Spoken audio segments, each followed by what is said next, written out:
قربان جائیں نبی کی سخاوت پر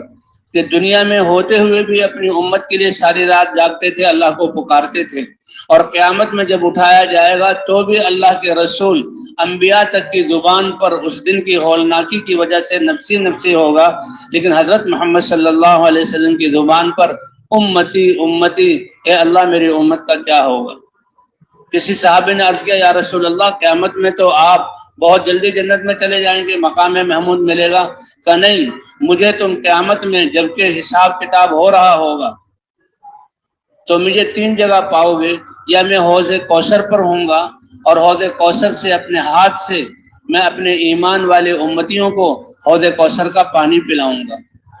یا میں جہاں نامہ اعمال تولے جائیں گے اس ترازو کے پاس ہوں گا جب میرے گناہگار امتی کے گناہ زیادہ ہو جائیں گے اور نیکیاں کم ہو جائیں گی،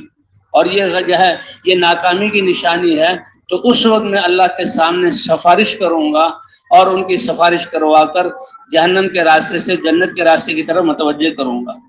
یا پل صراط پر کے پاس ہوں گا، پل صراط پر سے جو گزریں گے تو میں ان کی سفارش کروں گا۔ تو جو اللہ کے رسول دنیا میں جہاں امت کے لیے مانگتے تھے، اللہ کے دربار میں پہنچے تو وہاں بھی امت کو یاد رکھا اور قیامت میں بھی یاد رکھیں گے۔ مکمل بیان یہاں سے سماعت فرمائیں۔ چینل کو سبسکرائب کرنا نہ بھولیں، شیئر کرنا نہ بھولیں۔ اللہ تبارک و تعالیٰ آپ کو جزائے خیر عطا هو فرمائے۔ الذی سخر لکم ما فی السماوات وما فی الارض جميعا منه، یہ اللہ کی کتاب کے وہ الفاظ ہیں۔ اللہ قرآن میں ارشاد فرما رہے ہیں 7 آسمان 7 زمینیں، ان کے بیچ خلاؤں میں جو کچھ ہے، ان کے اندر جو کچھ ہے، ان کے نیچے جو کچھ ہے، اور 7 آسمانوں کے اوپر جو کچھ ہے، جو بھی مخلوقات ہے، اے انسان، اللہ فرما رہے ہیں وہ تمہارے لیے مسخر کیے۔ کیوں؟ اس لیے کہ تمہیں سب سے بڑے مقصد کے لیے پیدا کیے، اور وہ مقصد کیا ہے؟ اللہ کی چاہت کو اللہ کی چاہت کے مطابق پورا کرنا، عبادت، یہ سب سے بڑا مقصد ہے۔ کائنات کا مقصد تو بتایا، انسان کی خدمت میں لگایا، لیکن انسان کو اللہ تعالیٰ نے اپنی عبادت کے لیے، اور یہ عبادت تو مشقت والا کام ہے کہ اپنی خواہشات کو چھوڑنا۔ فرمائے تھوڑا سا وقت ہے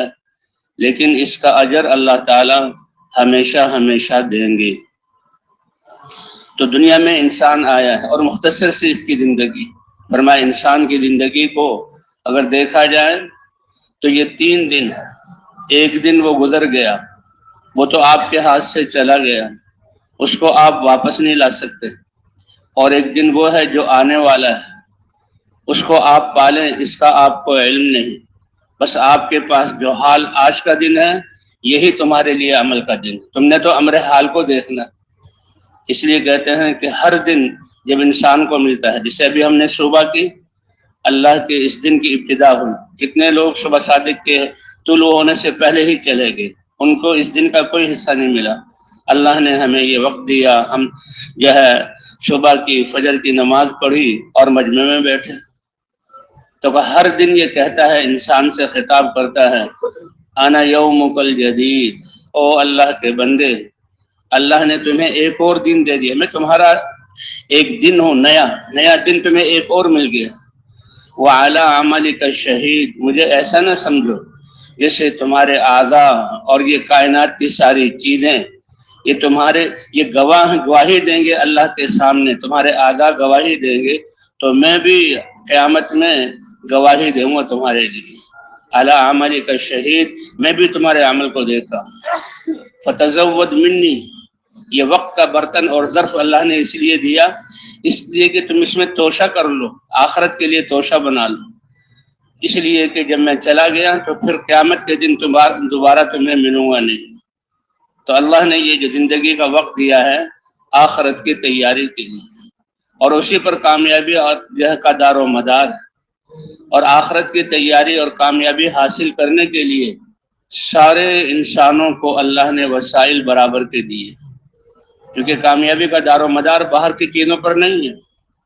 بادشاہت مل گئی تو کامیابی ملے گی، وزارت مل گئی تو یہ اس میں کامیابی ہے، اور جو ہے چودراہٹ مل گئی تو اس میں کامیابی ہے، سرداری مل گئی تو اس میں کامیابی ہے، زمینوں میں کامیابی ہے، باہر کی چیزوں میں اللہ نے کامیابی رکھی ہی نہیں۔ کامیابی کا مایہ انسان کے اندر ہے، اور کامیابی کے لیے اعضاء سب کو برابر دیے ہیں، اور وہ کیا ہے؟ ایک تو دل کا یقین درست ہو جائے۔ دل جو ہے یہ یقین کی اور علم کی جگہ ہے، اصل علم دل میں، اور سب سے بڑا علم یہ ہے کہ اللہ کو اس کی وحدانیت کے ساتھ پہچاننا۔ وَعْلَمْ أَنَّهُ لَا إِلَهَ إِلَّا هُوَ، یقین کر لو کہ اللہ کے علاوہ کوئی الہ نہیں ہے۔ الہ کہ جس سے محبت کی جائے اور جس کے لیے اپنا سب کچھ قربان کیا جائے، جس کے لیے ماتھے کو ٹیکا جائے، وہ صرف کون سی ذات ہے بھائی؟ اللہ کی۔ وَعْلَمْ أَنَّهُ لَا إِلَهَ إِلَّا هُوَ، یہ کائنات کی سب سے بڑی گواہی ہے، سب سے بڑا قیمتی کلمہ ہے۔ اسی لیے تو کہا گیا کہ ساتوں آسمان، ساتوں زمین اور اس کے اندر ساری مخلوقات، اور جب سے اللہ نے بنایا اور اپنے خزانوں سے اس کائنات کو دیا اور قیامت تک جو دیتے رہیں گے، سب کو جمع کر کے ترازو کے ایک پلڑے میں رکھ دیا جائے، اور لا الہ الا اللہ کو ترازو کے دوسرے پلڑے میں رکھ دیا جائے، تو لا الہ الا اللہ کا پلڑا بھاری ہو جائے گا۔ سب سے قیمتی کلمہ ہے، سب سے بڑے علم والا کلمہ ہے، اور کائنات کی سب سے بڑی گواہی۔ اسی لیے ایک تو ہم لا الہ الا اللہ محمد الرسول اللہ، پہلا کلمہ طیب، ایسا کلمہ جو پاک ہے، لا الہ الا اللہ۔ پھر دوسرا کلمہ شہادت، گواہی دینا، اس کے ساتھ گواہی مل جاتی ہے، اشہد ان لا الہ الا اللہ واشہد ان محمدا عبدہ ورسولہ۔ یہ سب سے بڑی گواہی، کیونکہ انبیاء اللہ کی طرف سے علم لے کر آئے، یعنی انسانوں کے لیے زندگی گزارنے کا دستور زندگی۔ جب اللہ نے انسان کو بنایا ہے، اس کو اعضاء دیے ہیں، اور اعضاء سے اعمال صادر ہوتے ہیں۔ اب وہ اعمال اور اعضاء کا استعمال کیسے ہو؟ اللہ نے آزاد نہیں چھوڑا، افحسبتم انما خلقناکم عبثا، بلکہ اعضاء کے استعمال کے لیے دستور اور قانون اللہ تعالیٰ نے بنایا، اور انبیاء کے ذریعے قوموں تک پہنچایا۔ حضرات انبیاء کرام علم لے کر آئے، تو اس لیے حضور صلی اللہ علیہ وسلم کی خدمت میں اسرائیلی علماء میں سے 2 عالم آئے، ان کے پاس تورات کتاب تھی، تورات کتاب میں حضور صلی اللہ علیہ وسلم کا ذکر تھا۔ اللہ کا کتنا بڑا احسان ہے، اور اللہ کے رسول فرماتے ہیں میری امت تم فخر کرو اپنے نصیبے پر کہ تم کو جو نبی دیا ہے وہ حضرت محمد صلی اللہ علیہ وسلم جیسا وہ نبی دیا کہ پہلے انبیاء جو آئے اللہ نے ان سے وعدہ لیا، اے میرے رسولوں، اے میرے انبیاء، اے میرا پیغام لے کر میرے بندوں تک جانے والوں، اور ان کی اصلاح اور تربیت کرنے والوں، اور ہدایت پر ڈالنے والوں، میری طرف متوجہ کرنے والوں، تم انبیاء اور رسول ہو، لیکن سنو، اگر میرا حبیب محمد صلی اللہ علیہ وسلم تمہاری رسالت کے زمانے میں تم میں آ گیا، لَتُؤْمِنُنَّ بِهِ، البتہ تم ضرور بضرور اس پر ایمان لاؤ گے، وَلَتَنْصُرُنَّهُ، اور اس کی نصرت کرو گے۔ کہ تمام انبیاء سے اس کا عہد لیا گیا، کتنی بڑی بات ہے۔ قرآن پاک میں تفاسیر میں ایک واقعہ آتا ہے، ایک تبا پچھلے زمانے میں یمن کے بادشاہوں میں سے ایک بادشاہ وہ گزرا ہے۔ تبا تو لقب تھا، نام اس کا کچھ اور تھا، لیکن یمن کا طاقتور بادشاہ تھا۔ وہ اس کو آنا ہوا مدینہ یا مکہ، یہ 2 شہر تھے، یہاں کچھ حالات خراب ہوئے تو اس نے جو ہے مکہ اور مدینہ ان میں سے کسی ایک شہر کی اینٹ سے اینٹ بجانے کا ارادہ کیا۔ اچھا، مجھ بادشاہ کے ساتھ تم نے ایسا معاملہ کیا، میرے مقابلے میں آ گئے، میں تمہاری اینٹ سے اینٹ بجاؤں گا۔ اس نے جو ارادہ کیا تو اللہ نے اس کو ایسی بیماری دی کہ اس کے جسم سے بدبو نکلتی تھی۔ اب بادشاہ ہوتے ہوئے اس کے فوجی اور اس کے وزراء اور اس کے نوکر چاکر اور بلکہ غلام ہوتے تھے، وہ اس کے قریب نہیں آ سکتے تھے۔ اللہ تعالیٰ کی ذات ایسی قدرت والی ذات ہے، اتنی بدبو اور اتنی گھن کے قریب نہیں۔ بادشاہ کہنے لگا کیا ہوا؟ اپنے علماء کو بلایا، اس نے کہا بادشاہ سلامت، بات ظاہر ہے تم نے 2 عظیم شہر ان کی اینٹ سے اینٹ بجانے اور ان کو تباہ کرنے کا سوچا ہے، تو یہ اللہ کی طرف سے عذاب، تم توبہ کرو۔ کہنے لگا یہ کیسے شہر ہے؟ کہ ایک شہر یہ ہے کہ یہ شہر مکہ ہے جس میں اللہ کا گھر ہے، اور اس میں اللہ کے رسول پیدا ہوں گے، یہ ان کی جائے پیدائش، اور یہ مدینہ ہے، یہ حضور صلی اللہ علیہ وسلم کی جائے ہجرت ہے، وہ اللہ کے رسول یہاں پر ہجرت کر کے آئیں گے۔ تو تھا تو وہ اہل کتاب میں سے، اور یہ علماء اس کے ساتھ تھے، وہ بات کو سمجھ گیا اور اس نے توبہ کی اپنے اس ارادے سے، اور یہ کہا کہ میں اس نبی پر ایمان لاتا ہوں اس کے آنے سے پہلے، اس نبی پر ایمان لاتا ہوں۔ اور پھر اس نے مدینہ منورہ میں گھر بنوایا اور اپنے وزراء میں سے، خواص میں سے کچھ لوگوں کو وہاں چھوڑا کہ تم اس نبی کا انتظار کرو اور میرا پیغام اس تک پہنچاؤ، اور خط میں لکھا کہ مجھے پتہ لگ گیا ہے اللہ کے اتارے ہوئے علم اور علماء کے بتانے سے کہ آپ اللہ کے رسول ہیں، اور میں آپ سے پہلے کے زمانے میں ہوں، اگر میری عمر لمبی ہوئی اور میں نے آپ کے زمانے کو پال لیا تو میں اس حکومت کو چھوڑ کر آپ کا غلام اور خادم بن کر رہوں گا اور آپ پر ایمان لاتا ہوں، اور یہ گھر میں آپ کے لیے بناتا ہوں۔ اس نے کچھ لوگ بھی وہاں چھوڑے اور گھر بھی بنوایا، اور پھر اس کا انتقال ہو گیا۔ حضور صلی اللہ علیہ وسلم جب ہجرت کر کے مدینہ منورہ آئے، ہجرت کا قصہ، یعنی دین ایک ایسی چیز ہے کہ جس کے لیے اللہ تعالیٰ نبیوں سے بھی اپنا جائے پیدائش اور اپنا وطن اصلی جس سے محبت ہوتی ہے اس کو چھڑواتے۔ ابراہیم علیہ السلام نے بھی ہجرت کی، موسیٰ علیہ السلام نے بھی ہجرت کی، اور سب سے بڑے سید الانبیاء حضرت محمد صلی اللہ علیہ وسلم، آپ ہجرت کے وقت یعنی مشورہ کرنے لگے لوگ کہ حضور صلی اللہ علیہ وسلم کا دین پھیلتا چلا جا رہا ہے، اور بڑے بڑے سردار آئے اور شیطان بھی ان میں آ گئے، اور رائے چلنے لگی کہ کیا رہے، جو رائے دیتے تو شیطان ایک بڑے سردار کی شکل میں ہے جو ہے بڑے ہیبت والا بن کر وہ ہر رائے کو کاٹ دیتا۔ پھر یہ ہوا کہ سارے مل کر ان کو شہید کر دیے جگہ، ہاں یہ رائے ٹھیک۔ حضرت ابوبکر صدیق رضی اللہ تعالیٰ عنہ، انہوں نے حضور صلی اللہ علیہ وسلم کے گھر کا احاطہ کیا، حضور صلی اللہ علیہ وسلم رات کو نکلے اور مٹھی بھر مٹی لی اور ان کی طرف پھینکا، اللہ نے وہ مٹی ان کی آنکھوں میں پہنچائی اور وہ ان کے بیچ سے نکل گئے، کسی کو بھی پتہ نہ لگا، لیکن آخری آدمی کو احساس ہوا کہ کچھ ہوا ہے، وہ چیخنے لگا کہ وہ ہنسی تو نکل گئے، کہنے لگے یہ کیسے ہو سکتا ہے،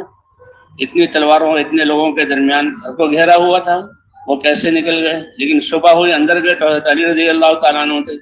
بھائی کہاں ہیں محمد صلی اللہ علیہ وسلم؟ کہ پہرا تم دے رہے تھے یا میں دے رہا تھا؟ قربان گئے ہیں تو ابوبکر صدیق رضی اللہ تعالیٰ عنہ پر کہ ابتدائے اسلام ہی سے، اچھا یہ ایک حضور صلی اللہ علیہ وسلم کی بعثت سے پہلے بھی حضور صلی اللہ علیہ وسلم اور حضرت ابوبکر صدیق رضی اللہ تعالیٰ عنہ دونوں میں دوستی اور محبت تھی۔ اور اسلام لانے کے بعد حضرت عائشہ رضی اللہ تعالیٰ عنہ فرماتی ہیں کہ کوئی دن ایسا نہیں گزرتا تھا کہ حضور صلی اللہ علیہ وسلم حضرت ابوبکر کے پاس صبح اور شام آیا نہیں کرتے تھے۔ تو یہ ہجرت شریف یہ کتنی بڑی بات ہے کہ اللہ کے نبی کو اپنا شہر جو اللہ والا اللہ کا شہر کہلاتا ہے کہ اس میں بیت اللہ ہے، اور پھر اس کو نسبت ہے حضرت محمد صلی اللہ علیہ وسلم سے کہ آپ یہاں پیدا ہوئے اور آپ کے 53 سال یہاں گزرے۔ آپ کی دنیا میں جب تشریف لانے کے جیسے سورج نکلنے سے پہلے روشنی ہو جاتی ہے، ساری چیزیں روشن ہو جاتی ہیں،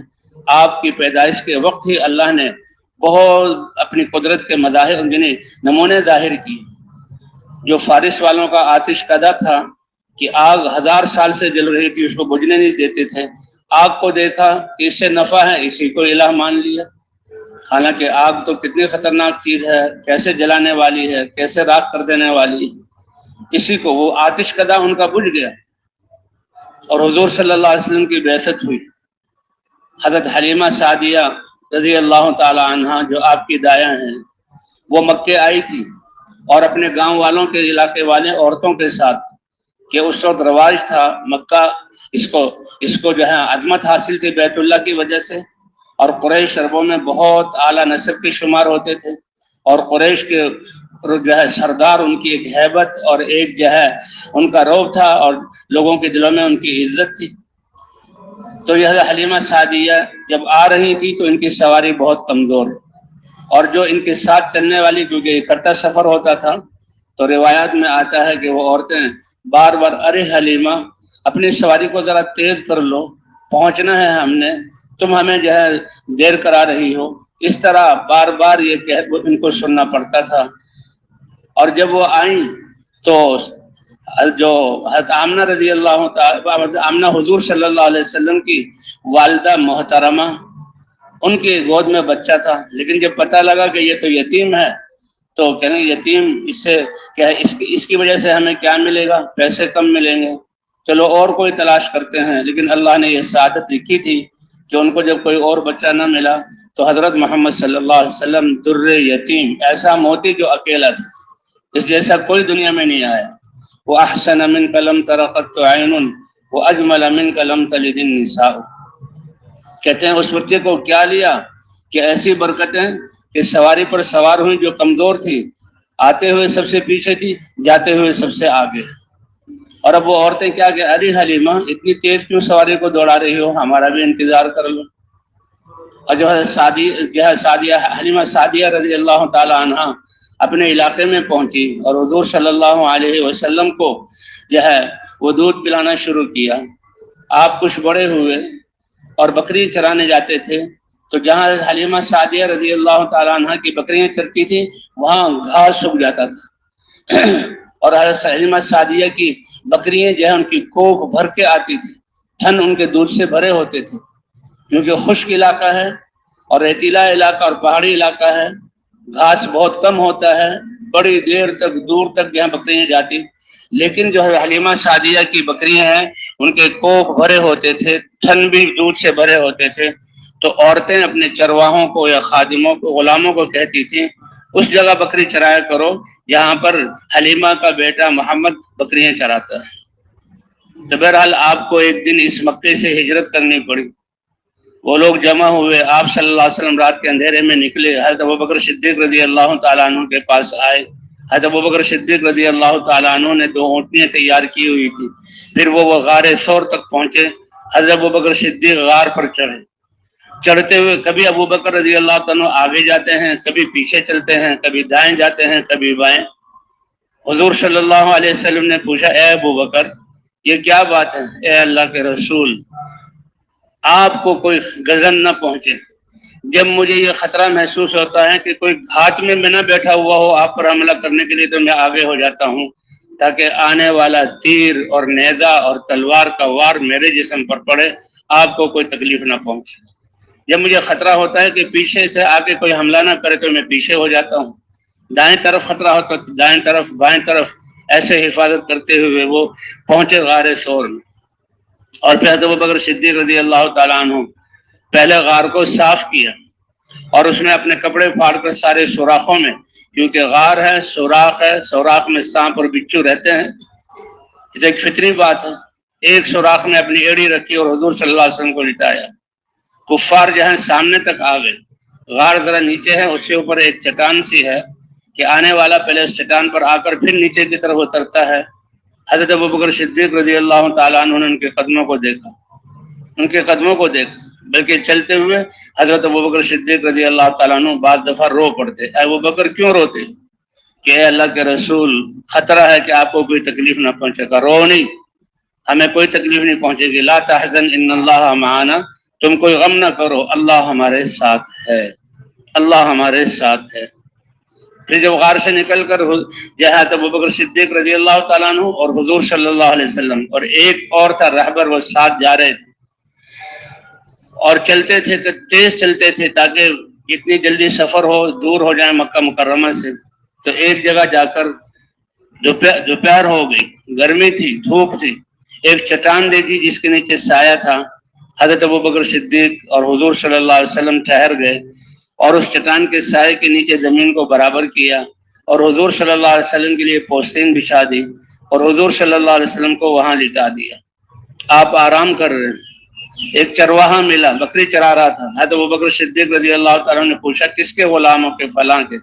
سمجھ گئے. اور عام یعنی مہمان نوازی کا زمانہ تھا تو ایک پیالے میں دودھ دہا اور حضور صلی اللہ علیہ وسلم کی خدمت میں پیش کیا. جب حضور صلی اللہ علیہ وسلم چلے تو مکے میں تو منادی کرا دی تھی ابو جہل نے خاص طور پر کہ جو حضرت محمد صلی اللہ علیہ وسلم کو ہجرت کرنے سے روک دے گا، مکے دور جانے سے روک دے گا، ہمارے پاس لے آئے گا تو اس کو اتنے 100 اونٹ دیے جائیں گے، اور اونٹ ایک بہت بڑی جو ہے کمائی اور بہت بڑا سرمایہ شمار کیا جاتا تھا۔ تو سراقہ ابن مالک ابن جوشم جو بعد میں صحابی بھی بنے، وہ اس انعام کی لالچ میں حضور صلی اللہ علیہ وسلم کو ڈھونڈتے پھر رہے تھے۔ تو چلتے چلتے حضرت ابوبکر صدیق کو تو چوکنے تھے، چاروں طرف دیکھتے تھے کہ بھئی حضور کو نقصان نہ پہنچے، تو دیکھا سراقہ ابن مالک اپنے گھوڑے پر تیزی کے ساتھ حضرت حضور صلی اللہ علیہ وسلم کی طرف آ رہا ہے۔ حضرت ابوبکر نے کہا یا رسول اللہ، یہ ایک تلاش کرنے والا تلاش کرتے ہوئے آپ کی طرف آ رہا ہے۔ اللہ کے رسول صلی اللہ علیہ وسلم نے کہا فکر نہ کرو، میں اللہ کا رسول ہوں، اللہ کی مدد ہمارے ساتھ ہے۔ اب وہ قریب آ رہا ہے اور قریب اس کے ساتھ ہتھیار ہیں اور وہ پکڑنے کے لیے آ رہا ہے۔ قریب آتے آتے جتنی دور تک ایک نیزہ پھینک کر مارا جاتا ہے، ایک نیزہ یا 2 نیزے کی جگہ تھی، تو اللہ کے رسول صلی اللہ علیہ وسلم نے اے اللہ میں ہماری اس آدمی کے شر سے کفایت فرما۔ جب وہ دوڑے ہوئے تیزی سے آ رہا تھا تو ایک دم اس کے گھوڑے کے چاروں پاؤں اس چٹان کے اندر دھنس گئے، اور کیونکہ پیچھے تیزی سے آ رہا تھا اور وہ لڑکھڑاتا ہوا گرا، اور گر کر پھر اٹھا اور سامنے ہاتھ جوڑے اور کہا اے عظیم ہستی، میں سمجھ گیا یہ جو کچھ میرے ساتھ ہوا ہے یہ آپ کی وجہ سے ہوا ہے، یہ آپ کی وجہ سے ہوا ہے۔ معافی مانگی اور کہا مجھے معاف، میرا گھوڑا جو دھنس گیا ہے آپ دعا کر دیجئے، اپنے رب سے مانگیے کہ میرا گھوڑا مجھے مل جائے اور میں یہاں سے واپس جاؤں، لیکن آپ کی دعا کرنے کی وجہ سے میں واپس جاؤں گا تو جو اگر لوگ آپ کے پیچھے آ رہے ہوں گے تو میں ان کو ورغلا دوں گا تاکہ آپ تک نہ پہنچ سکے۔ حضور صلی اللہ علیہ وسلم نے ان کے لیے دعا کی اور وہ چلے گئے تو حضور صلی اللہ علیہ وسلم ہجرت، پھر اللہ تعالیٰ نے حضرت سراقہ ابن مالک کو ہدایت عطا فرمائی اور وہ صحابی بنے، اور حضور صلی اللہ علیہ وسلم نے فرمایا اے سراقہ تمہارا کیا حال ہوگا اس وقت جب کہ کسریٰ کے خزانے فتح ہوں گے اور کسریٰ کے زیورات میں سے 2 کنگن تمہیں پہنائے جائیں گے۔ اس طرح ہجرت کا سفر حضور صلی اللہ علیہ وسلم نے کیا اور مدینہ منورہ پہنچے۔ مدینہ منورہ کیونکہ اسلام پہلے سے آ چکا تھا، مدینہ منورہ کے 6 نوجوان جو حضور صلی اللہ علیہ وسلم کو جب آپ جہاں طائف کے سفر کے بعد طائف میں جو آپ نے تکلیفیں اٹھائیں اور جو ہے آپ کو معراج میں لے جایا گیا، تو آپ جو ہے موسم حج میں قبائل جو آتے تھے ان کو دعوت دیا کرتے تھے، اور آپ کیا کہتے اے قبیلے والوں تم سمجھدار ہو، تم میں سے کوئی سلیم الطبع آدمی ہے، میں اللہ کا رسول ہوں، اللہ نے پیغام دیا ساری انسانیت کے لیے، میری اپنی قوم قریش اور مکہ والے یہ مجھے جو ہے تکلیفیں دیتے ہیں اور اللہ کا پیغام پہنچانے سے مجھے روکتے ہیں۔ اور حضور صلی اللہ علیہ وسلم کے دل میں کتنی طلب تھی کہ جس کی وجہ سے آپ بے چین رہتے ہیں۔ صحابہ کرام فرماتے ہیں کان دائم الفکرۃ متواصل الاحزان، آپ ہمیشہ فکر مند رہتے تھے اور مسلسل غمگین رہتے تھے، اس لیے کسی پل آپ کو چین نہیں آتا تھا، جا رہے ہیں پھر آ رہے ہیں، پھر جا رہے ہیں پھر آ رہے ہیں، اب بات کروں گا اللہ کی طرف بلاؤں گا، یہ اس کی ہدایت کا موقع ہو، اس لیے آپ یرا غادیا و رائحہ ہر وقت نقل و حرکت میں، اور دن کو اپنے آپ کو محنت میں تھکاتے تھے اور راتوں کو اٹھ کر اللہ تعالیٰ کے سامنے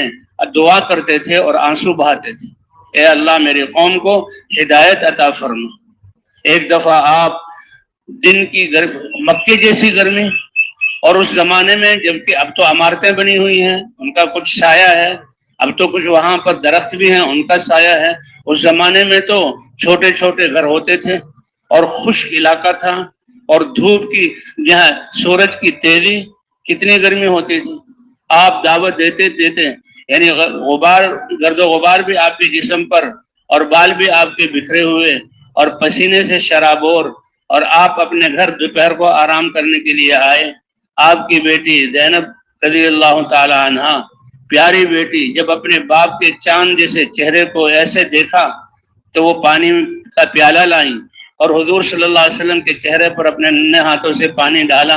اور منہ دھو رہی ہیں اور رو رہی ہیں اور کہہ رہی ہیں کہ میرے باپ کی قوم کو کیا ہوا کہ وہ میرے ابا کو تکلیف پہنچاتے ہیں، اس لیے کہ میرے ابا حضرت محمد صلی اللہ علیہ وسلم ان کو دین کی طرف بلاتے ہیں۔ حضور صلی اللہ علیہ وسلم نے فرمایا اے بیٹی فکر نہ کر، ان اللہ قد بعث اباک بامر، اللہ نے تمہارے باپ کو وہ عظیم دین اور امر دے کر بھیجا ہے کہ روئے زمین پر کوئی پکا یا کچا، پتھروں کا یا ڈھیلے کا یا خیموں سے بنا ہوا، اون کے خیموں سے بنا ہوا گھر ایسا نہیں باقی رہے گا کہ جس میں اللہ تعالیٰ اس دین کو پہنچانا دے۔ لا یبقى بیت مدر ولا وبر الا ادخلہ اللہ بعز عزیز، عزت والا عزت کے حال میں ہوگا، کمزور کمزوری میں ہوگا، ان حالات سے کوئی اثر نہیں پڑتا، تیرے باپ کا دین پہنچ کر رہے گا۔ تو اس طرح حضور صلی اللہ علیہ وسلم 13 سال مکہ مکرمہ میں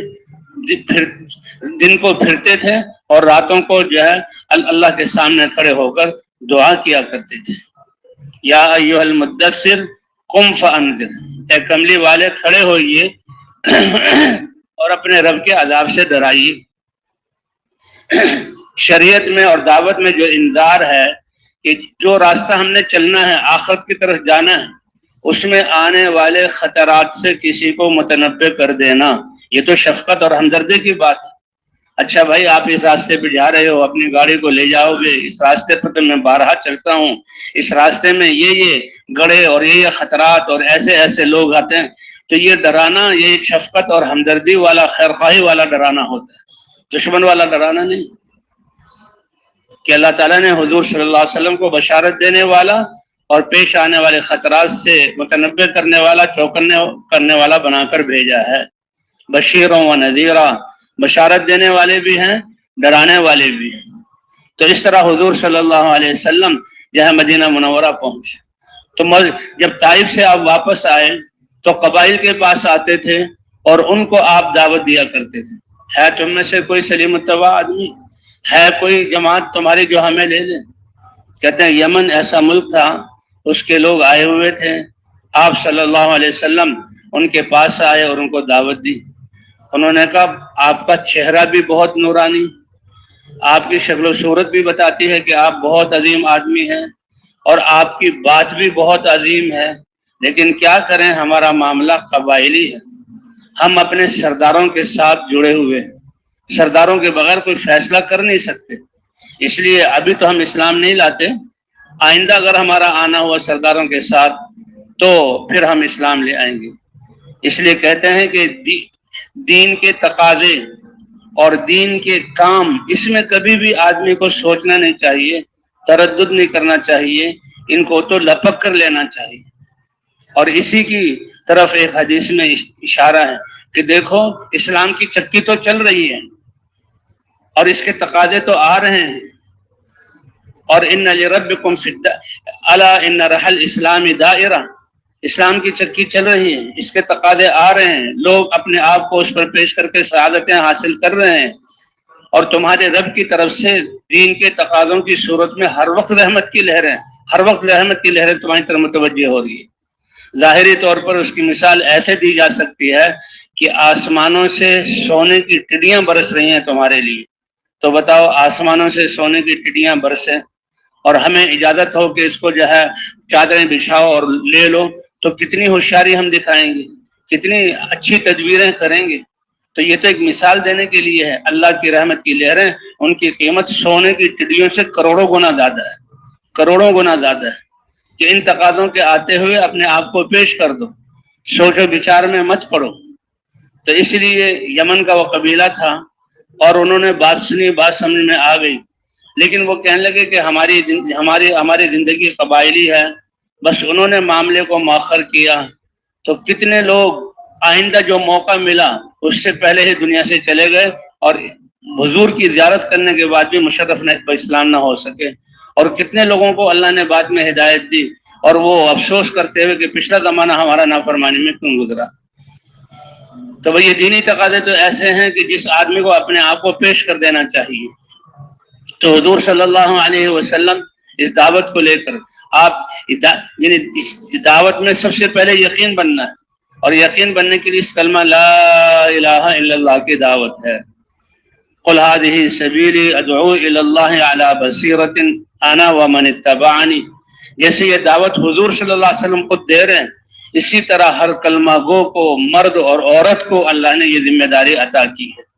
اور کیسے اللہ تعالیٰ اپنے نبی کو حکم دے رہے ہیں، کیا مقام ہے اس امت کا، کیا محبت ہے اللہ کو اس امت سے، کیوں؟ اس لیے کہ اللہ کے حبیب حضرت محمد صلی اللہ علیہ وسلم کی امت ہے، اور اللہ کے حبیب پر نبوت کا دروازہ بند کر دیا گیا۔ انسانیت کی رہبری کے لیے اللہ نے نبیوں کو علم دے کر بھیجا، اب جب نبوت کا دروازہ بند ہوا تو اللہ نے آپ صلی اللہ علیہ وسلم کی امت کو اس منصب اور اس جہد ذمہ داری کے لیے اللہ نے چن لیا۔ انبیاء ہیں، سارے دنیا کے ایمان والے، اولیاء، شہداء، صحابہ ایک نبی کے درجے کو پہنچ نہیں سکتے، لیکن ان کا دائرہ نبوت محدود تھا زمانے اور قوموں اور علاقے کے اعتبار سے، اور قربان جائیں اللہ کی مہربانی پر حضرت محمد صلی اللہ علیہ وسلم کو سارے انسانوں کے لیے رسول اور نبی بنا کر بھیجا، اور فرمایا میرا احسان ہے کہ 63 سال کی عمر دے کر دنیا میں بھیجا اور 23 سال کیسے مجاہدے کے گزروائے، یہ میرا احسان ہے ساری کائنات پر، لیکن نفع اٹھانے والے ایمان والے ہیں، اس لیے فرمایا لقد من اللہ علی المؤمنین اذ بعث فیہم رسولا من انفسہم، رسول کا آنا ساری کائنات کے لیے رحمت اور جو ہے ساری کائنات کے فائدے کے لیے تھا، لیکن ایمان والوں نے فائدہ اٹھایا، ان کی شرافت اور عظمت کو بیان کرنے کے لیے ایمان والوں کا تذکرہ اللہ نے اپنے قرآن میں کیا۔ یہ ہمدردی اور خیرخواہی اللہ کو بہت پسند ہے۔ قرآن میں ایک پرندہ ہدہد کا ذکر آتا ہے، ہدہد تو ایک پرندہ ہے، پرندے کتنے ہی جانور ایسے ہیں جہاں پیدا ہوئے اور اللہ ان کو مٹی بنا دیں گے، لیکن ہدہد کا قرآن میں ذکر ہے، کیوں؟ اس لیے کہ ہدہد سے ایسی خیرخواہی کی بات جہاں صادر ہوئی کہ اس کے پورے قصے کو اللہ نے قرآن میں ذکر کیا۔ ایک چیونٹی جو نظر بھی نہیں آنے والی، ایک چیونٹی کے قصے کو اللہ نے قرآن میں ذکر کیا۔ یہ کیوں ذکر کیا کہ چیونٹی حضرت سلیمان علیہ السلام کا لشکر جا رہا ہے، کیا لشکر ہوگا جس میں انسان اور جنات، اور اس زمانے میں جسم بھی آج کے زمانے سے بڑے، اور ایسی، اور پھر پوری دنیا کی بادشاہت اللہ نے سلیمان علیہ السلام کو عطا فرمائی، اور وہ لشکر چل رہا ہے۔ چیونٹیاں اپنے بلوں سے نکل کر اور وہ ایک طرف جا رہی ہیں۔ انہوں نے جب دور سے دیکھا کہ سلیمان علیہ السلام آ رہے ہیں تو وہ چیونٹیوں کی جو سردار تھی، اللہ نے اس کے قول کو قرآن کا اپنے کلام کا حصہ بنا کر اتارا۔ سورت کا نام سورہ نمل رکھا گیا۔ جب ایک چیونٹی اپنی قوم چیونٹیوں کی زندگی بچانے کے لیے کلمہ کہتی ہے، اللہ کو اتنا پسند ہے کہ اللہ تعالیٰ اس کو اپنے کلام کا حصہ بنا کر اس کی بات کو نقل کرتے ہیں، تو کیا درجہ ہے ان ایمان والوں کا کہ جو پوری انسانیت کی دنیا آخرت کی کامیابی کے لیے پوری زندگی اس کام کو مقصد بنا کر نکلیں گے، ان کے درجے کا کوئی تصور بھی نہیں کر سکتا۔ یا ایھا النمل ادخلوا مساکنکم لا یحطمنکم سلیمان وجنودہ وہم لا یشعرون، وہ کوئی جان بوجھ کے تم کو روندیں گے نہیں، تمہارے جسم اتنے چھوٹے ہیں کہ پتہ ہی نہیں لگے گا۔ اب ہم لوگ چلتے پھرتے ہیں، کتنی چیونٹیں ہمارے پاؤں کے نیچے آ جاتی ہیں، ہمیں پتہ بھی نہیں لگتا۔ وہ تو پورا لشکر تھا، لیکن اللہ کو کتنی پسند آئی اس کی یہ بات۔ اور ہدہد کا ذکر بھی اسی لیے اللہ تعالیٰ نے کیا کہ سلیمان علیہ السلام جب تخت پر جاتے تھے تو ہدہد نیچے نیچے چلتا تھا،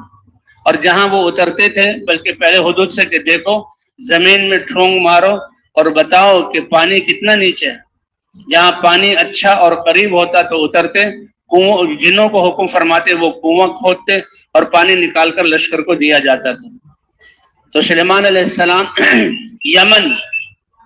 اور خراسان کی ریاستوں سے جب واپس آ رہے تھے تو آتے ہی دربار لگا، وزراء کو بلایا گیا، جسے عام مشہور بات ہے اور روایات ہے۔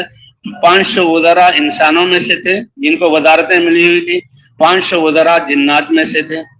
تخت پر یہ 1000 کے لیے کرسیاں تھیں اور تخت پر بیٹھتے تھے اور ہوا تخت کو لے کر اڑتی تھی۔ تو سب وزراء آ گئے، تو ہدہد بھی وزیر تھا ایک، یہ نہیں کہ پرندہ ہے شوق کے لیے رکھا، نہیں، وزیر تھا۔ اسی لیے حضرت سلیمان، اور جو مشورہ ہوتا ہے وہ سب سے، اس آیت سے بھی پتہ لگتا ہے کہ دیکھیں ہدہد جو ان کا ایک وزیر ہے وہ مشورے میں نہیں ہے، تو حضرت سلیمان علیہ السلام ناراض ہوتے، ما لی لا اری الہدہد، بادشاہ سلامت ہیں، شاہی ان کا ایک فرمان ہے، کیا ہوا ہمارا وزیر ہدہد غائب کیوں ہے؟ ما لی لا اری الہدہد، کیا ہوا؟ اگر وہ بغیر عذر کے پیچھے رہ گیا ہے اور دیکھیں اس میں وقت کا بھی احساس کہ سلیمان جو بادشاہ ہیں وہ اور ان کے وزراء امور سلطنت اور دنیاوی فائدوں کے لیے مشورے کے لیے بیٹھے ہیں، اور ایک وزیر غائب ہے، تو غائب ہونے پر سلیمان علیہ السلام غصے کا اظہار، ما علی لا اری الحدود، کیا ہوا، حدود کیوں غائب ہیں؟ اس سے بھی مشورے کی اہمیت،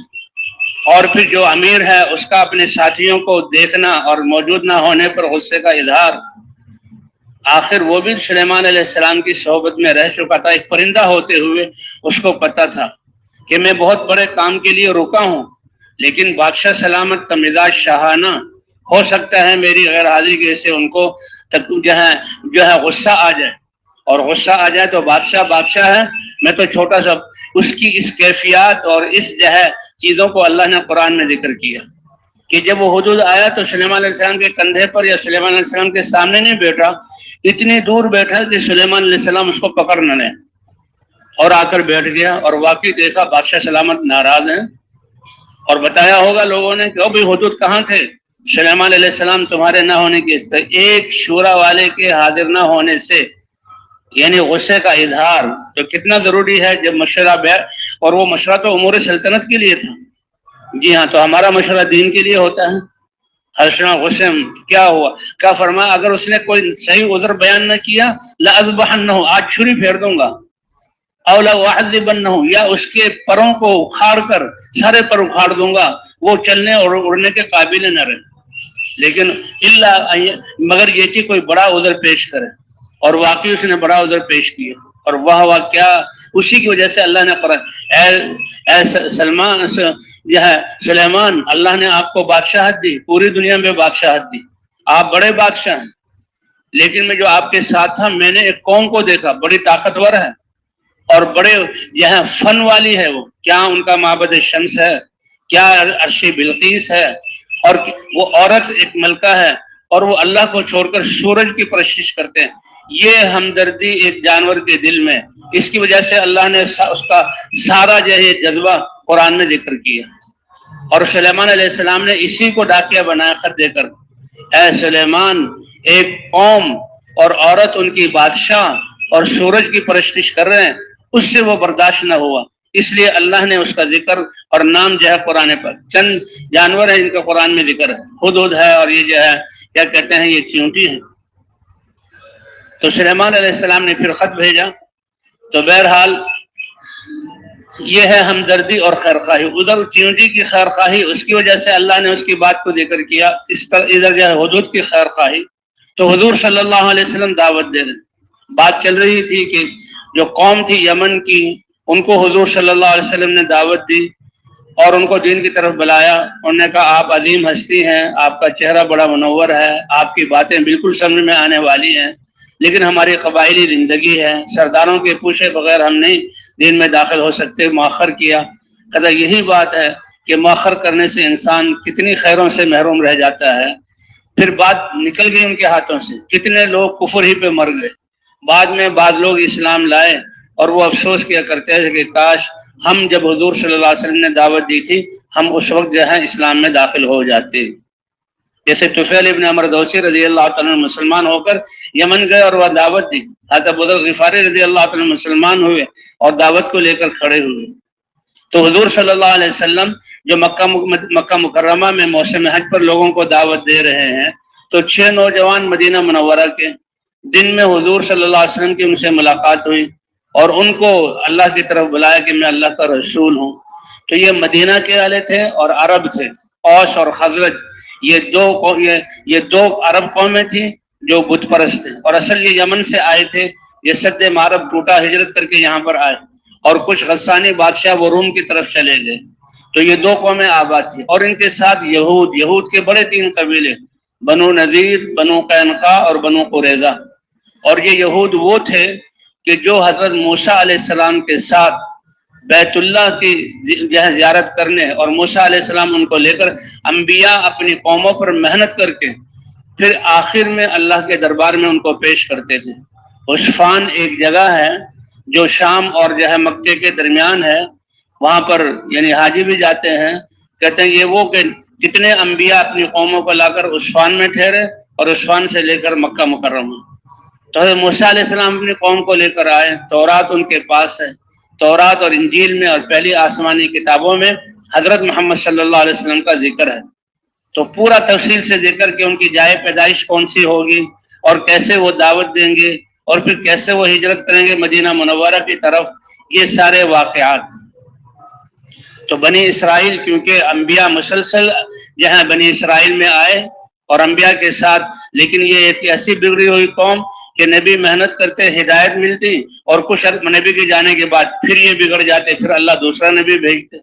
اس لیے طرح طرح کے ان پر عذاب آئے۔ کبھی بخت نصر کو اللہ ان پر مسلط کر رہے ہیں، اسی طرح فرعون کو ان پر مسلط کیا گیا تھا۔ تو بہرحال انہوں نے کہا اے موسیٰ علیہ السلام، یہ خیبر اور مدینہ یہ ایسی جگہ ہیں کہ ہماری کتابوں میں لکھا ہوا ہے کہ آخری نبی کا آخری جو وقت ہوگا وہ ان دونوں شہروں میں ہوگا، لیکن ان سے یہ غلطی ہوئی کہ جیسے انبیاء بنی اسرائیل یہ جو ہے اسحاق علیہ السلام کی اولاد میں سے ہیں، تو آخری نبی بھی جو ہے وہ انہی کی اولاد میں سے ہم میں سے ہوں گے، ہم ان کا انتظار کرتے ہیں۔ اللہ نے فرمایا یہ میرا کام ہے۔ رسولوں کو جیسے فرشتوں میں سے حضرت ابراہیل علیہ السلام کو اللہ نے چنا وحی اور انسانوں کے لیے دین کی وحی لانے کے لیے، تو اللہ فرماتے ہیں انسانوں میں سے بھی ہم چنتے ہیں۔ اللہ نے یہ سعادت حضرت محمد صلی اللہ علیہ وسلم کے لیے رکھی تھی۔ ابراہیم علیہ السلام ان کی دو بیوی ہیں، ایک سارہ علیہ السلام جو اسحاق علیہ السلام کی والدہ ہے، قربانی انہوں نے بھی دی، لیکن قربانی اس گھرانے کی قربانی ابراہیم علیہ السلام اور سارہ علیہ السلام اس کی قربانیاں چھوٹے درجے کی تھی، اس لیے بنی اسرائیل کے سارے انبیاء اکثر انبیاء اس میں سے آئے، لیکن جو حضرت ہاجر علیہ السلام ہیں ان کی قربانی بہت بڑی تھی۔ اس بڑی قربانی کی وجہ سے ان کی نسل سے سید الانبیاء حضرت محمد صلی اللہ علیہ وسلم کو اللہ تعالیٰ نے ان کی نسل سے بنایا، وہ حضرت ہاجر علیہ السلام کی اولاد میں سے۔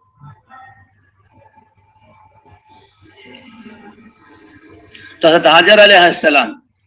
السلام شاہی محلات میں رہنے والی، بادشاہ نے حضرت ابراہیم علیہ السلام کو دے دیا، شادی ہو گئی، بیوی بن گئی، اور ان سے اللہ نے اسماعیل علیہ السلام جیسا بیٹا دیا۔ اچھا، یہ تھوڑے سے عرصے جو ہاجر علیہ السلام ابراہیم علیہ السلام کے ساتھ رہی، اللہ اکبر، کیا تربیت کی ابراہیم علیہ السلام نے، کیونکہ نبی کی محنت اور نبی کی دعا اور نبی کی کوشش وہ ایسی کہ ہاجر علیہ السلام کیسے ایمان والی بنی۔ اے ابراہیم، تمہیں جس امتحان بھی جو تمہارے سامنے آ، وَإِذِ ابْتَلَىٰ إِبْرَاهِيمَ رَبُّهُ بِكَلِمَاتٍ فَأَتَمَّهُنَّ، جو امتحان بھی آیا، اللہ کی طرف سے آزمائش آئی، تو تم اس میں کامیاب، آگ میں ڈالے جاتے ہوئے فرشتوں سے بھی تم نے مدد نہیں لی، اور تمہارا آخری کلمہ حسبی اللہ، میرے لیے کون کافی ہے؟ اللہ کافی ہے۔ تو فرمایا اللہ تعالیٰ نے آگ کو آگ ہوتے اسی وقت وہ ہر چیز کو جلا رہی ہے، لیکن ابراہیم علیہ السلام کے جسم اور کپڑے کے ایک تار کو، جسم کے ایک بال کو جلا نہیں رہی، بلکہ وہ ایسی ٹھنڈی کے فرماتے ہیں کہ جو لذت مجھے اس آگ میں اللہ نے پہنچائی وہ محلات میں بھی مجھے راحت نہیں مل سکی جو آگ میں۔ وہ 40 دن میرے زندگی کے بہترین دن تھے، وہ 40 دن میرے بہترین دن تھے۔ تو یہ اللہ تعالیٰ کی ذات پر یقین۔ تو میرا حضور صلی اللہ علیہ وسلم جو دعوت دے رہے ہیں اور قبائل کے پاس آ رہے ہیں، کہتے ہیں میں اللہ کا رسول ہوں، میری اپنی قوم میری بات کو جھٹلا رہی ہے، میرے پیغام کو پہنچانے نہیں دے رہی، اور میرے ذمہ پوری انسانیت ہے، پوری انسانیت۔ وَمَا أَرْسَلْنَاكَ إِلَّا كَافَةً لِلنَّاسِ بَشِيرًا وَنَذِيرًا وَكَانَ حَرِيصًا عَلَىٰ هِدَایَةِ النَّاسِ أَجْمَعِينَ۔ ایسا غم کہ اللہ تسلی دے رہے ہیں، لعلک باخع نفسک علی آثارہم ان لم یؤمنوا بہذا الحدیث اسفا، کیا آپ اپنے آپ کو بھلا دیں گے پگھلا دیں گے جسم کو اپنے آپ کے ذمے تو راہ دکھلانا ہے، محنت کرنا ہے، باقی ہدایت دینے والی ذات کس کی ہے؟ اللہ تعالیٰ کی ہے۔ لیکن آپ کی ختم نبوت کی وجہ سے اللہ نے آپ کی امت کو اس دعوت کے کام کے لیے چنا، اس لیے جو بھی کلمہ پڑھتا ہے اور لا الہ الا اللہ محمد الرسول اللہ، لا الہ الا اللہ یہ اللہ سے عہد ہے، اللہ سے وعدہ ہے، ہم نے اپنی جان اور مال کا لا الہ الا اللہ کہہ کے سودا کر لیا، اور اللہ نے اس سودے کو ایسے خوش ہو کر قبول کیا کہ اپنی کتاب میں لکھ دیا، قسم ہے اس بات کی کہ اللہ اپنا ذاتی نام اللہ نے ذکر کیا کہ ان لا الہ الا اللہ والوں کے جانوں کو، مالوں کو اللہ نے خرید لیا جنت اور اپنی رضا کے بدلے میں۔ خریدنے کا لفظ بتاتا ہے کہ مجھے ضرورت تھی، تو کیا کپڑے خرید کے لے لایا ہوں، کیونکہ گرمیاں آ رہی ہیں، گرمیوں کے کپڑے کی ضرورت ہے، سردیاں آ رہی ہیں تو مجھے احتیاج ہے کہ سردی کے گرم کپڑے خریدوں، عید آ رہی ہے تو نئے کپڑے خریدوں۔ خریدنے کا لفظ احتیاج کو بتلا رہا ہے۔ میں گاڑی خرید کر لایا ہوں کیونکہ مجھے سفر کرنا پڑتا ہے، میں نے گھر خریدا ہے، اپنے بچوں کو اس میں ٹھہرانا ہے۔ اللہ کی ذات ان سب چیزوں سے پاک ہے، اور اللہ تعالیٰ قسم کھا کر اپنے ذاتی نام، کتنی بڑی عزت کی بات ہے کہ یہ ایمان والے وہ لوگ ہیں کہ جنہوں نے لا الہ الا اللہ محمد الرسول اللہ کا اقرار کیا ہے، ان کے جان اور مال کو اللہ نے خرید لیا۔ کیا مطلب کہ یہ اپنی جانوں میں اور اپنے مالوں میں جب اللہ کو ہم نے بیچ دیا، یہ اللہ کے ہو گئے، تو اس میں ایسے تصرف کریں گے جیسے اللہ چاہتا ہے۔ تو بھائی سب اس کا ارادہ کرتے ہیں نا انشاءاللہ؟ ہاں، اللہ نے خریدا اور اپنی رضا اور جنت کے بدلے میں۔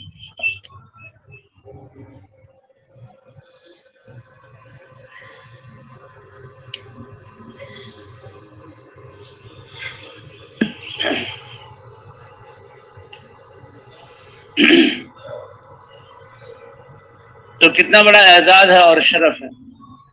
تو بہرحال حضور صلی اللہ علیہ وسلم دعوت دے رہے ہیں اور آپ قبائل کے پاس آ رہے ہیں۔ آوونی، اللہ سے دعا کر کے اے اللہ آپ میری مدد فرمائیں، میری بات، لیکن مجاہدہ اور قربانی۔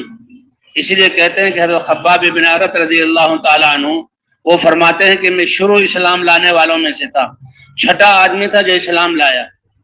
اور میرا کوئی قبیلہ نہیں تھا کہ میں قبیلے کا فرد ہوں، کیونکہ وہ لوگ قبیلہ ہونے کی وجہ سے حفاظت کیا کرتے تھے، خبردار کوئی ان کو تکلیف پہنچائے، اس لیے جن کے قبائل تھے وہ مسلمان ہوئے تو قبیلہ ان کی کوئی مدد کرتا تھا۔ کہتے ہیں میرا کوئی قبیلہ نہیں تھا، اس لیے کھلے مہار مجھے تکلیفیں دی، اور مجھے تکلیفیں ایسے دی کہ آگ کے انگارے زمین پر ڈال کر، مجھے اس کے اوپر ڈال کر، اور سینے پر چٹان یا آدمی اپنا پاؤں رکھ لیتا تھا تاکہ میں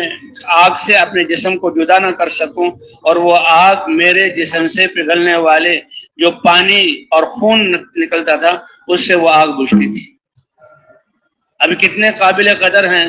کہ جو پوری اپنی قوم نے حضور صلی اللہ علیہ وسلم کے پیغام کو جو ہے قبول نہیں کیا، آپ کو کتنا رنج ہوا، حالانکہ آپ کتنی خوشی سے یہ پیغام اللہ کا لے کر آئے تھے۔ اے ابو سفیان واللہ لتموتن، تم نے مرنا ہے، لیکن مرنا ختم ہونے کا نام نہیں ہے۔ ثم لتبعثن، پھر تمہیں دوبارہ زندہ کیا جائے گا، تمہیں دوبارہ زندہ کیا جائے گا، اور پھر تمہیں اس زندگی کے اعمال کا بدلہ ملے گا۔ لَيَدْخُلَنَّ مُحْسِنُكُمُ الْجَنَّةَ وَمُسِيءُكُمُ النَّارَ، کہ تمہارا ایک ایک آنکھ کا ایک ایک دیکھنا، اور زبان کا ایک ایک بول، کان سے ایک ایک بات کا سننا، اور دماغ سے ایک ایک تدبیر، ان السمع والبصر والفؤاد کل اولئک کان عنہ مسئولا، تمہارے کان اور تمہاری آنکھ اور تمہارے دل، اس کے ایک ایک عمل کے بارے میں پوچھا جائے گا کہ اس کو اللہ کے حکم کے مطابق استعمال کیا یا اپنی خواہش اور مرضی کے مطابق استعمال کیا۔ تو اس لیے حضور صلی اللہ علیہ وسلم اس دعوت کو لے کر پھر رہے ہیں۔ وہ یمن والوں کا قصہ تھا کہ انہوں نے بات کو مؤخر کیا تو وہ پیچھے ہو گئے، کتنے ہی لوگ پھر وہ کفر ہی پر مر گئے، اور کتنے لوگوں کو بعد میں اللہ نے ہدایت عطا فرمائی، اور اس بات کا افسوس کہ کاش ہم پہلے حضور صلی اللہ علیہ وسلم کی بات کو مان لیتے۔ تو مدینے کے یہ 6 نوجوان حضور صلی اللہ علیہ وسلم کی دن میں ملاقات، لیکن دن میں ملاقات کرنا خطرے سے خالی نہیں تھا، اس لیے رات کا وقت مقرر کیا گیا، اور مینا کی ایک گھاٹی ہے، وہاں پر وہ جگہ آج بھی محفوظ ہے، چھوٹی سی ایک مسجد بنی ہوئی ہے۔ حضور صلی اللہ علیہ وسلم سب سے پہلے وہاں آئے، اور پھر یہ 6 نوجوان آئے، اور حضور صلی اللہ علیہ وسلم نے کہا دیکھو میں اللہ کا رسول ہوں۔ اچھا یہ کہ جیسے پہلے عرض کیا گیا کہ مدینہ منورہ میں بنو قریظہ، بنو نذیر، بنو قینقاع 3 بڑے یہ ہتھیار بناتے تھے اور سونے کا کاروبار کرتے تھے، اور ہتھیار بنا کر اس وقت بھی ان کی سرش میں تھا 2 قوموں کو لڑاؤ اور یہ ہتھیار بیچو، اور اپنے جو ہے تجوریاں بھرو، لڑاؤ اور ہتھیار بیچو. اور اس طرح وہ جو ہے عربوں میں لڑائی بعاث ایک جنگ تھی جس میں 20 ان کے قتل ہوئے تھے اور بہت بڑا نقصان ہوا تھا. یہ حضور صلی اللہ علیہ وسلم کے مدینہ منورہ جانے سے پہلے. جب حضور صلی اللہ علیہ وسلم نے ان 6 نوجوانوں کو کہا مجھے لے جاؤ، آپ انہوں نے کہا اے اللہ کے رسول، آپ کی ہستی بہت عظیم ہے اور آپ کی حفاظت بہت ضروری ہے. جب ہم آپس میں لڑائی کر رہے ہیں تو جیسے حفاظت کرنی چاہیے ویسے حفاظت نہیں کر سکتے، لیکن آپ کا یہ پیغام بہت بڑا ہے. کیسے سمجھدار تھے یہ نوجوان. ہمیں اجازت دیجیے، ہم جا کر اس پیغام کو پہنچائیں گے اور آپ کے لیے فضا ہموار کریں گے. اللہ کے یہ ہے سمجھداری مدینہ والوں کی. اللہ ہم سب کو سمجھ عطا فرما دے کہ کتنا بڑا یہ پیغام ہے، کتنی بڑی پھر کیا سعادت اللہ نے ان مدینے والوں کو عطا فرمائی کہ ان کی محنت سے حضور صلی اللہ علیہ وسلم کا وطن مدینہ کی جہاں حضور اطمینان سے زندگی گزار سکیں. اور پھر کیسے مدینہ منورہ کو اللہ تعالیٰ نے ساری دنیا کے کونے کونے میں چاروں طرف دین اسلام پھیلنے کا مرکز بنایا اور یہاں والوں کو قبول کیا. بلکہ مکہ میں جو مسلمان تھے ہجرت کو فرض کر دیا گیا کہ جو ہجرت نہیں کرے گا اور اب اپنی مرضی سے مکے میں رہے گا اور پھر ان کی طرف سے تکلیفیں آئیں گی اور دین پر عمل نہیں کر سکے گا تو وہ گناہگار ہوگا. تو سوائے ان لوگوں کے جن کو انہوں نے بیڑیوں میں باندھ کر روکا ہوا تھا، تکلیفیں دیتے تھے، وہ مجبور تھے، ورنہ سب نے ہجرت کی. مدینہ منورہ کو اللہ نے اس کے لیے قبول کیا. یہ لوگ جب دعوت دے کر آئے، حضور ابھی مکہ میں دعوت دے رہے ہیں، ہجرت کا حکم نہیں آیا، لیکن انہوں نے دعوت شروع کی. اگلے سال 12 آدمی جو اسلام لا کر وہ حج کے لیے آئے اور حضور کے ہاتھ پر جو دوبارہ اسلام پر انہوں نے بیعت کی کیونکہ حضور صلی اللہ علیہ وسلم موجود ہیں. پھر دوسرا سال گزرا تو تیسرے موسم میں 72 کے قریب آدمی آئے اور یہ خوشخبری لے کر آئے اے اللہ کے رسول، اب اس دعوت کی وجہ سے کوئی گھر ایسا نہیں رہا کہ جس میں کوئی نہ کوئی مسلمان نہ ہو گیا. ما بقی بیت من بیوت المدینہ وما بقی دار من دور المدینہ الا قد دخل فیہ الاسلام. اس میں اسلام داخل ہو چکا. یہ نوجوان جہاں دعوت، اچھا 1 سال کے بعد انہوں نے حضور صلی اللہ علیہ وسلم کو خط لکھا اے اللہ کے رسول، اسلام تو لا رہے ہیں لیکن اسلام تو ایک پورا یہ طریقہ زندگی ہے، اس میں اللہ کے احکام ہیں، قرآن آپ پر اتر رہا ہے، آپ ہمارے پاس ایک اپنے کسی ایسے صحابی کو بھیجیے جو عالم ہو اور ہمیں دین سکھائے. مصعب ابن عمیر رضی اللہ تعالیٰ عنہ حبشہ گئے ہوئے تھے. آپ نے حبشہ پیغام بھیجا اے مصعب تم حبشہ کی طرف ہجرت کی ہے، اب دوسری ہجرت کرو، حبشہ سے تم مدینہ منورہ پہنچو. مصعب ابن عمیر مدینہ منورہ آ گئے. کہتے ہیں کہ 1 سال کی تشکیل، تو ان کو 1 سال کے لیے بھیجا تھا اور وہ آئے. تو اسد ابن زرارہ یہ ان 5-6 سے پہلے اسلام لا چکے تھے اور مدینہ منورہ کے سرداروں میں سے تھے اور ان کا جو ہے باغ تھا. اب جب جو ہے یہ بات واضح تھی کہ اللہ کے رسول نے بھیجا ہے، مصعب ابن عمیر یہ پہلے نمائندے ہیں، عالم ہیں جس کو حضور صلی اللہ علیہ وسلم نے بھیجا ہے. تو اسد ابن زرارہ نے ان کا استقبال کیا اور اپنے باغ میں جو بنا ایک ٹھہرنے کی جگہ تھی وہاں ان کو ٹھہرایا. اب یہ عالم اور معلم ہونے کی حیثیت سے لیکن دعوت بھی دے رہے ہیں، جو پہلے سے مسلمان ہیں ان کو اللہ کے احکام بھی سکھا رہے ہیں، اور جو کافر ان سے ملنے آتا ہے بھئی کیا مقصد ہے، محمد صلی اللہ علیہ وسلم کیا کہتے ہیں، تو پوری دعوت دیا کرتے تھے. اور لوگ اسلام میں داخل ہو رہے ہیں. عمرو بن جموح رضی اللہ تعالیٰ عنہ اسلام میں داخل ہوئے.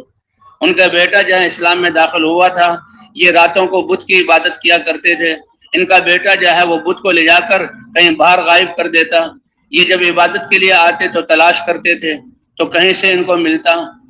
ایک دفعہ ان بیٹوں نے اس جو ہے بت کو لیا اور مردہ کتے کو اس کے ساتھ باندھا اور گندگی میں پھینک دیا. پھر یہی حضرت عمرو بن جموح رضی اللہ تعالیٰ عنہ کے اسلام میں داخل ہونے کا ذریعہ بنا. تو ایسے جو ہے یہ دعوت چلتی رہی اور جب جو ہے ماحول بنا تو اب حضور صلی اللہ علیہ وسلم کو پیغام پہنچا اے اللہ کے رسول آپ تشریف لائیے. حضور صلی اللہ علیہ وسلم ہجرت کا سفر جو ہے کہ جس میں حضرت ابوبکر صدیق رضی اللہ تعالیٰ عنہ ساتھ تھے، اور ام معبد کا واقعہ کہ جاتے ہوئے ایک عورت تھی، اس کی بکریاں تھیں، حضور نے بکری منگائی. بکریاں تو باقی ساری جہاں کھیتوں میں جا چکی تھی اور ایک ایسی بکری کہ جو بالکل دودھ دینے کے قابل نہیں تھی، وہ حضور نے منگائی، اس کے تھن پر ہاتھ جو ہے پھیرا، اس کا تھن بھر گیا، دودھ پیالے میں خود بھی پیا اور جو ہے ان گھر والوں کو بھی پلایا۔ اسی پر انہوں نے کہا کہ تو بہت برکت والا شخص ہے کہ جس کی وجہ سے یہ برکت ظاہر ہوئی۔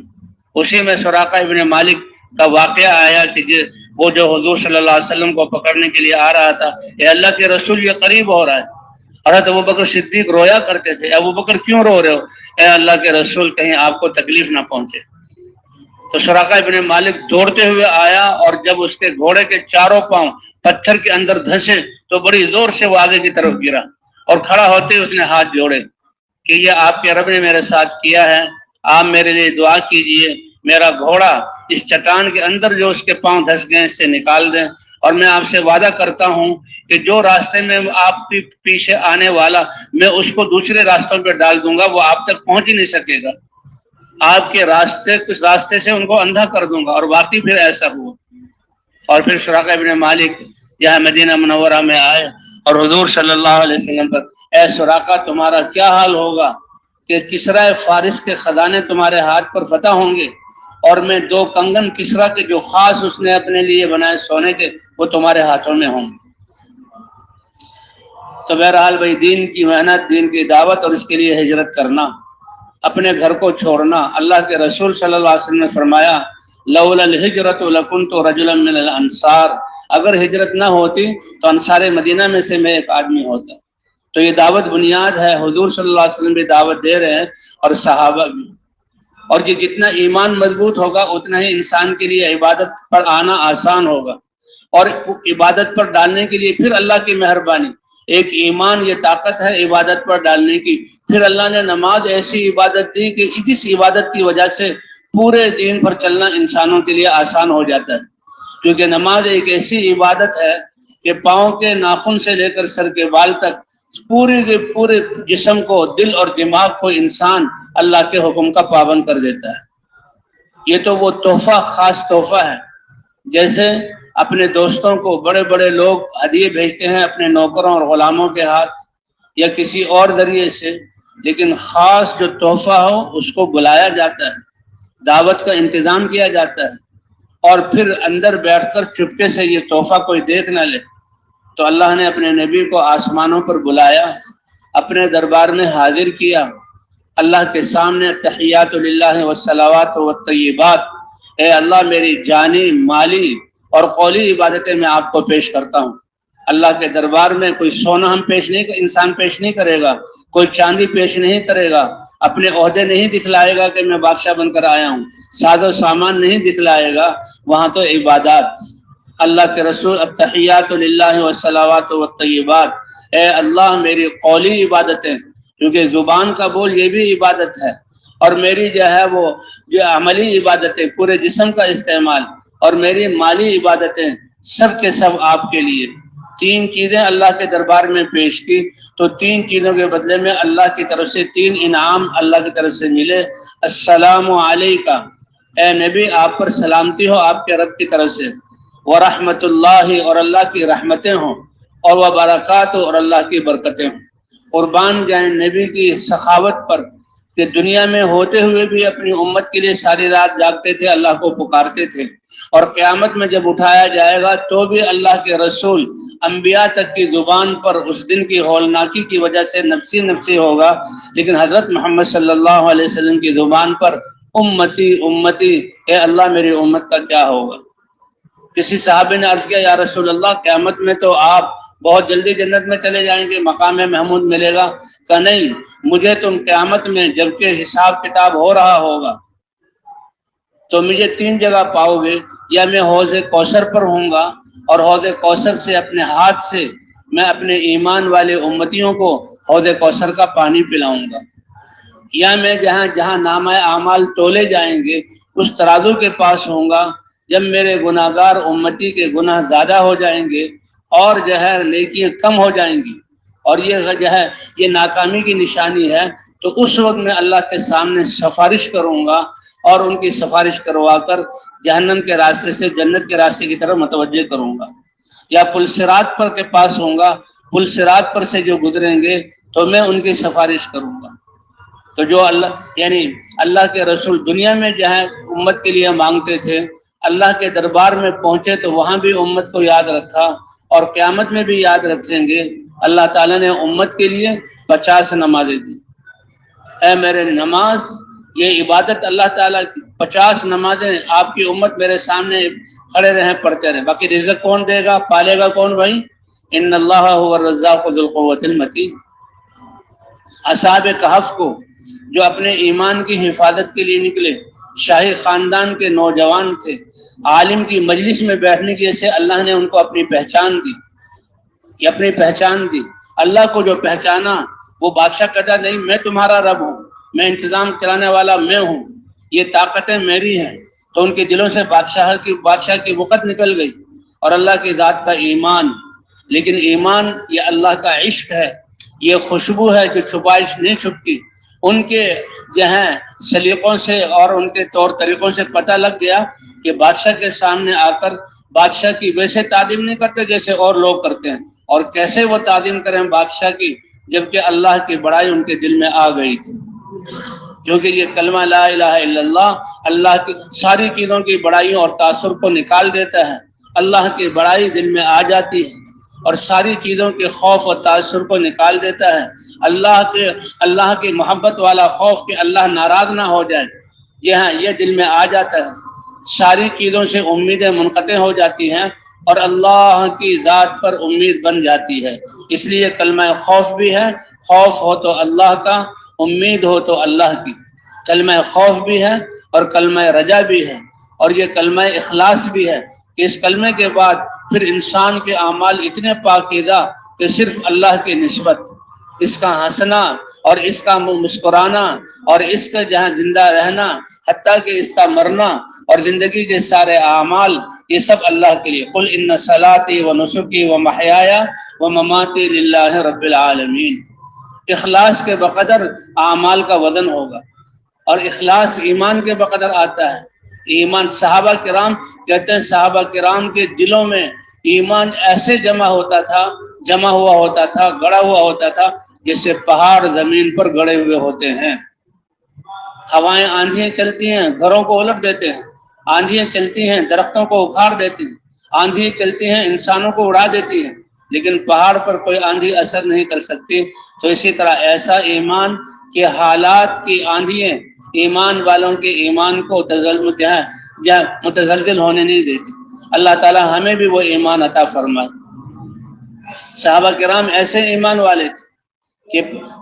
جو ہے اللہ کی ذات پر یقین۔ اس لیے قصہ لکھا ہے کہ حضرت عبداللہ ابن عمر رضی اللہ تعالی عنہ وہ سفر میں تھے، ایک بستی میں پہنچے تو دیکھا لوگوں کی بھیڑ ہے اور رش ہے۔ وہ عبداللہ ابن عمر بڑے عالم تھے، اور وہ حضرت عمر رضی اللہ تعالیٰ عنہ کی جو ہے کہ صاحبزادے تھے، اور حضور صلی اللہ علیہ وسلم کے خاص شاگرد اور صحابی تھے۔ کیا ان کا ایمان تھا؟ کہا دیکھو کیا ہوا ہے۔ کہا جی ایک بلا یا ایک شیر آیا ہوا ہے اور وہ بیچ میں کھڑا ہوا ہے اور لوگ اس سے ڈر رہے ہیں۔ تو کہتے جس کے دل میں اللہ کا خوف آیا وہ کس سے ڈرتا نہیں۔ وہ اترے اور لوگوں کی بھیڑ کو چیرتے ہوئے شیر کے سامنے کھڑے ہو گئے، اور سامنے کھڑے ہو کر اس کے کانوں کو ایٹھا اور ایک چپت لگائی کہ اگر اللہ نے تمہیں حکم دیا ہے کہ اس انسانوں میں سے کسی کو چیرو پھاڑو تو اپنا کام کرو اور لوگوں کو چھوڑ دو، اور اگر تم اپنی مستی میں آئے ہو تو یہاں سے نکل جاؤ۔ وہ شیر تو دم دبا کے بھاگا۔ لوگوں نے اپنی آنکھوں سے یہ منظر دیکھا اور کیا ایمانی کلمات کہے کہ انما سلط علی ابن آدم ما خافہ ابن آدم۔ جب انسان چیزوں سے ڈرتا ہے اور اللہ کا خوف اس کے دل میں نہیں ہوتا تو یہ چیزیں مسلط ہوتی ہیں۔ پھر ہائے یہ حکومت، ہائے فوج، ہائے پولیس، ہائے یہ جو ہے طاقتوں والے، ہائے یہ ہتھیار۔ مولانا یوسف صاحب رحمۃ اللہ علیہ یہ بلال پارک لاہور کے بیان کر رہے تھے، اور ایک عجیب ایمان افروز بیان کیا، اور اس میں کچھ جو ہے طاقتوں والے کچھ بڑے لوگ بیٹھے ہوئے تھے، اور وہ بیان سن رہے تھے کہ دیکھو اپنا ایمان ایسا بناؤ کہ دشمنوں کے بمبار جہاز اور ان کے یہ میزائل اور ان کے یہ ٹینک اور توپیں اور بندوقیں تمہیں بچوں کے وہ کھلونے معلوم ہو جو ریموٹ سے چلتے ہیں؟ بچوں کے کھلونے معلوم ہو؟ بچہ جب ریموٹ لے بیٹھا ہوا اور جناب گھر میں ٹینک اور توپ، اسے کوئی ڈرتا ہے کہ بھئی یہ مصنوعی چیزیں ہیں؟ تو اسی طرح ساری چیزیں کس کے قبضہ قدرت میں ہیں؟ تو وہ بہت بڑے فوج کے بڑے آفیسر کہنے کہ میں نے ایسے ایمان کی بات سنی کہ اس سے پہلے کبھی نہیں سنی، کہ اپنے ایمان کو ایسا بناؤ کہ لوگوں کے دشمنوں کے بمبار جہاز اور ان کی یہ توپیں اور ان کے یہ ٹینک اور بندوقیں یہ جو ہے ریموٹ سے چلنے والے کھلونے کیوں؟ اس لیے بچہ تو وہ کھلونا اس کے لیے بنایا ہوا ہے، لیکن ایمان والا سمجھتا ہے کہ یہ سب چیزیں اللہ کی بنائی ہوئی ہیں اور اس کو استعمال کرنے والے اللہ ہیں، نفع نقصان اللہ چاہیں گے تو نقصان پہنچے گا، اور اگر اللہ نہیں چاہیں گے تو سارے ہتھیار مل کر کسی کے بال کو بیگا نہیں کر سکتے۔ کیا ایمان والی بات کی ہے، اور یہ حقیقت میں واقعہ ہے۔ اور یہی حضرت عبداللہ بن عمر رضی اللہ تعالیٰ عنہ نے فرمایا جب چیزوں کا خوف نکل جائے گا تو پھر کوئی چیز اس کو متاثر نہیں کرے گی، اور اللہ کا خوف نہ ہو تو چیزیں مسلط، پھر اپنا سایہ بھی ڈرائے گا۔ وَإِنَّمَا وُكِلَ ابْنُ آدم لمن رجاہ ابن آدم، انسان جن چیزوں سے امید باندھ لے گا تو پھر اللہ تعالیٰ اسی کے حوالے کرے گا۔ اچھا ادھر لا الہ الا اللہ پڑھا ہے، مجھے اللہ مانا ہے، اور ادھر ان چیزوں سے امید، جاؤ ان کے حوالے۔ ہاں، در در کے دھکے کھاؤ گے، اپنی زندگی کے سرمایے کو ضائع کرو گے، اور ہوگا وہی جو اللہ چاہے گا۔ حضور صلی اللہ علیہ وسلم اور آپ کے صحابہ، اور ادھر کافروں کا لشکر بھی تھا، اور ان میں حضرت خالد بن ولید بھی اس وقت کافروں میں تھے۔ عثفان جگہ میں دونوں جمع ہوئے اور کوئی جنگ کا ماحول بن رہا تھا، تو ظہر کی نماز کا وقت آیا تو حضور صلی اللہ علیہ وسلم نے تمام صحابہ کو نماز پڑھائی جماعت کے ساتھ، اور جماعت نماز پڑھ کے جب فارغ ہوئے تو کافروں کو تنبہ ہوا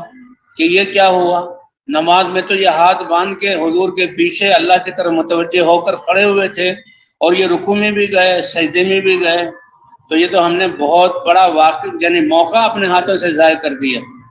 لیکن کیسے وہ کچھ کر سکتے تھے جبکہ اللہ کی مدد نماز پڑھنے والوں کے ساتھ تھی؟ ان کو یہ خیال بھی نہیں آیا۔ اب وہ جو ہے اپنے ہاتھوں کو مل رہے ہیں اور یا افسوس سے جو ہے وہ جو ہے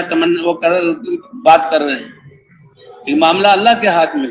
تو کسی نے کہا کہ مسلمان ایک نماز نہیں پڑھتا، وہ تو 5 نمازیں پڑھتا ہے، اور ایک عصر کی نماز آ رہی ہے، اور عصر کی نماز تو ان کو اپنی اولادوں سے بھی بہت محبوب ہے، اور یہ نماز میں شامل ہوں گے۔ اللہ فرماتے ہیں اے میرے بندو تم تو تقوی اختیار کرو، تم تو نمازوں اور عبادات میں لگو، اور تم صبر کرو، ان کی اسکیمیں ذرہ برابر تمہیں نقصان نہیں پہنچائیں گی۔ کیوں؟ اس لیے کہ کرنے والی ذات کس کی ہے؟ ان تصبروا وتتقوا لا يضركم كيدهم شيئا۔ اللہ کے دین پر جمو، اور دین پر جو مشقتیں، جو خواہشات کو چھوڑ کر نماز میں، عبادات میں، دین میں لگنا پڑتا ہے، اس پر آ جاؤ اور تقوی والی زندگی اختیار کرو۔ یہ سارے دنیا کے طاقتیں مل کر سارے اپنے ہتھیاروں کو جمع کر لیں تو بال کے برابر تمہیں نقصان نہیں پہنچا سکتے۔ تو اب یہ کافر تو خوش ہو رہے ہیں کہ عصر کی نماز آئے گی اور ہم اپنا ہم اپنے دل کھول کر مسلمانوں کو نقصان پہنچائیں گے۔ ادھر اللہ تعالیٰ نے صلاۃ الخوف کی صورت اتار دی۔ اے میرے نبی، آپ اپنے صحابہ کو 2 حصوں میں تقسیم کریں، آدھے حصے کو دشمنوں کی طرف متوجہ کریں کہ وہ حملہ نہ کر سکے، آدھے کو آپ کچھ نماز پڑھائیں، پھر آپ کے پیچھے والے یہ چلے جائیں دشمنوں کے سامنے، اور دشمن کے سامنے جو کھڑے ہیں وہ آ جائیں آپ کے پیچھے، اور آپ ان کو نماز پوری کرائیں، پھر یہ چلے جائیں دشمنوں کے سامنے، اور وہ جو دشمنوں کے سامنے ہیں وہ آ کر اپنی بقیہ نماز کو پورا کر لیں، آپ کی نماز پوری ہو چکی ہے۔ علماء کرام نے تفصیل سے ایسی حالت میں نماز پڑھنے کے مسائل کو تفصیل سے لکھا ہے۔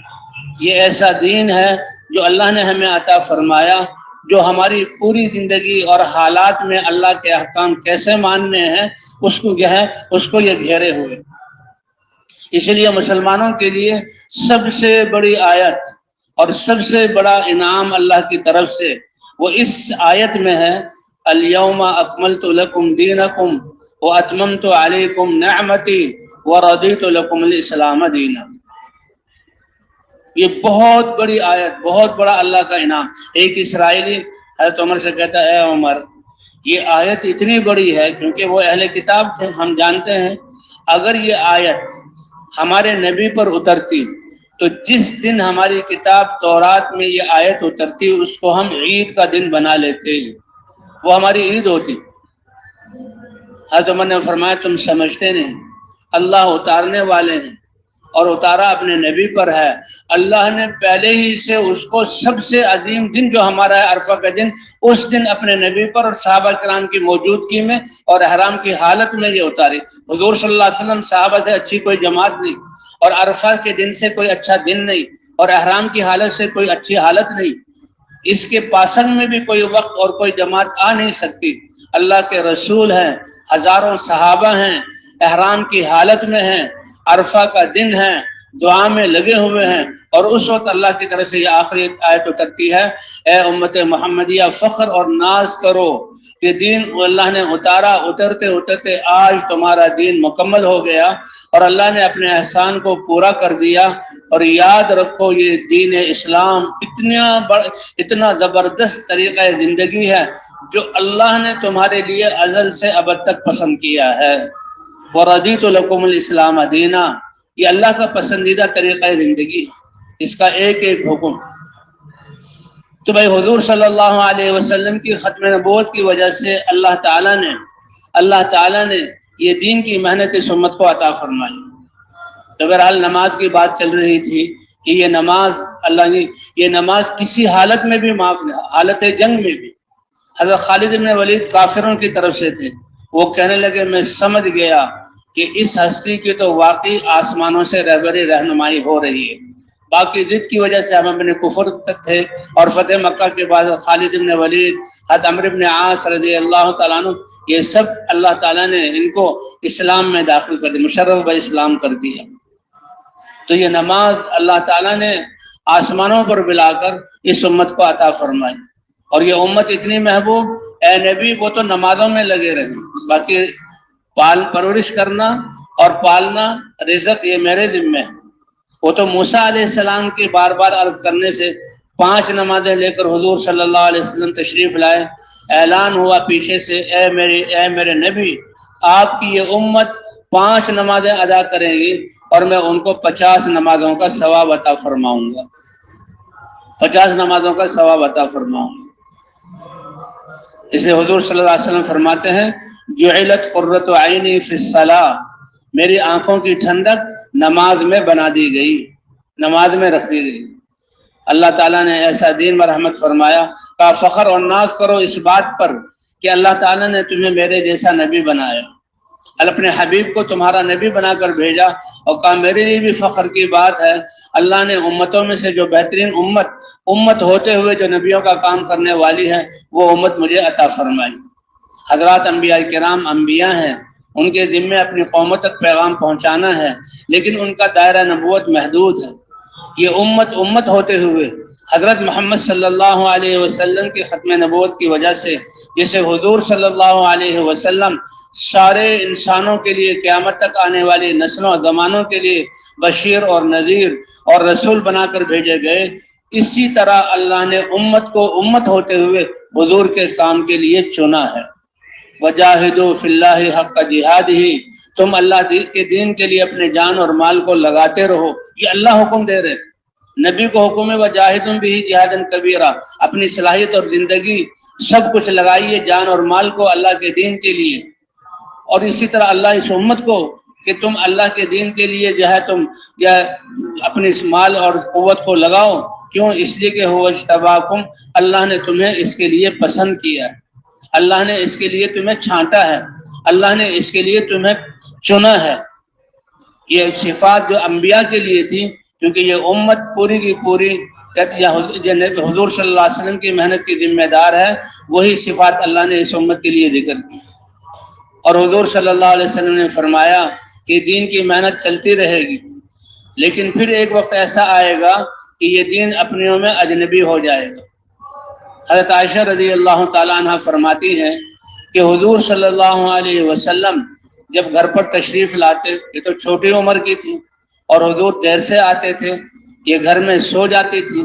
لیکن قربان جائیں حضور صلی اللہ علیہ وسلم کے اخلاق کے۔ آپ نے فرمایا میں پورا پاکیزہ دین لے کر آیا، اور اس دین کی کمال اور چھت میں اخلاق لے کر آیا۔ جس سے اللہ نے پاکیزہ دین اور طریقہ زندگی مجھے دیا، میری سنتیں یہ دین اس سے مزین ہے،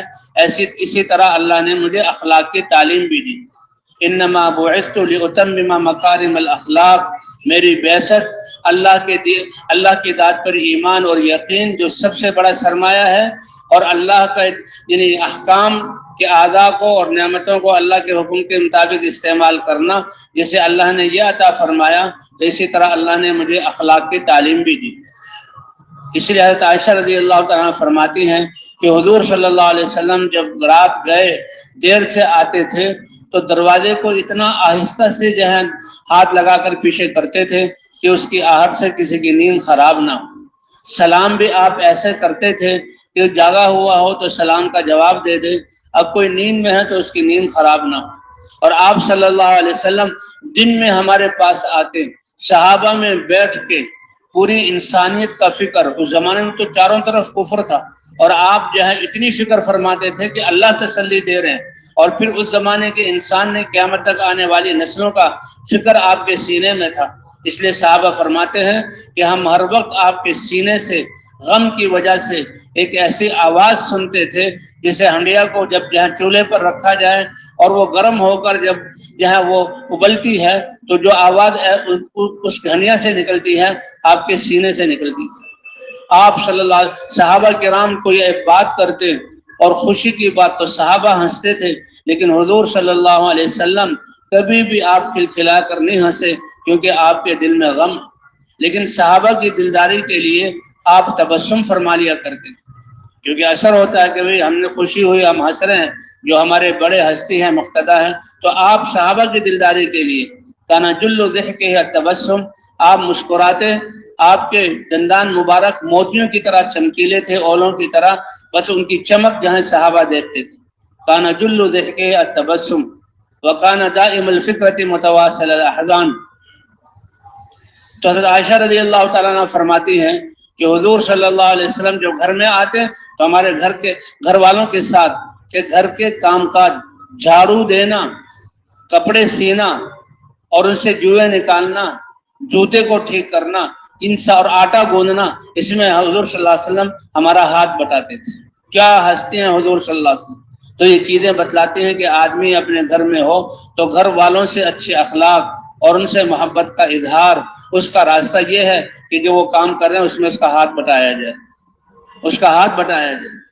ایک دفعہ حضور صلی اللہ علیہ وسلم آئے لیکن کسی سے کوئی بات نہیں کی، وضو کر کے آپ صلی اللہ علیہ وسلم مسجد نبوی میں تشریف لے گئے، تو ایک دیوار یا تو مٹی کی دیوار تھی یا چٹائی کی دیوار تھی، ساتھ ہی مسجد شروع ہوا تھی، چند قدموں پر آپ کا ممبر تھا۔ تو حضرت عائشہ رضی اللہ تعالیٰ نے دیکھا کہ آئے نہ کسی سے بات کی، سپاٹ چہرہ تھا،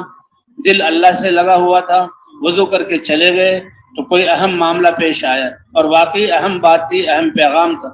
فرماتی ہے میں نے جو محسوس کیا، حضور ممبر پر چڑھے اور ممبر پر تشریف فرما ہو کر اللہ کی حمد و ثنا بیان کی، جو بیان کی ابتدا میں ہوتا ہے اللہ کی حمد و ثنا، اور پھر فرمایا یا ایھا الناس، یہ نہیں فرمایا اے ایمان والو یا میرے صحابہ مہاجرین انصار، بلکہ قیامت تک آنے والے انسانوں کو خطاب کیا، کیونکہ یہ حدیث کے ذریعے پہنچے گا، جسے آج ہم تک یہ پیغام پہنچ رہا ہے کہ حضور نے ہمیں بھی شامل کیا، یا ایھا الناس، او دنیا بھر کے انسانوں، میں اللہ کا رسول ہوں لیکن اللہ کا پیغام پہنچا رہا ہوں، یہ اللہ کا پیغام ہے۔ ان اللہ سبحانہ و تعالی یقول مروا بالمعروف وانہوا عن المنکر، میرے نبی کے ذریعے جو تم تک دعوت پہنچی ہے، میرا نبی نیکی کا حکم کر رہا ہے، برائیوں سے روک رہا ہے، تمہیں اس پر کھڑا کیا ہے۔ میرے نبی نے یہ دعوت والا کام یعنی حضور کے ذریعے پہنچا، اصل ذمہ داری حضور کی ہے، لیکن حضور نے صحابہ کو ایسے ڈالا اور ایسے اللہ کی طرف سے یہ ہے کہ دنیا بھر کے انسانوں کو اللہ حکم دے رہے ہیں، یا ایھا الناس ان اللہ سبحانہ و تعالی یقول مروا بالمعروف وانہوا عن المنکر، نیکی کا حکم کرتے رہو، برائیوں سے روکتے رہو۔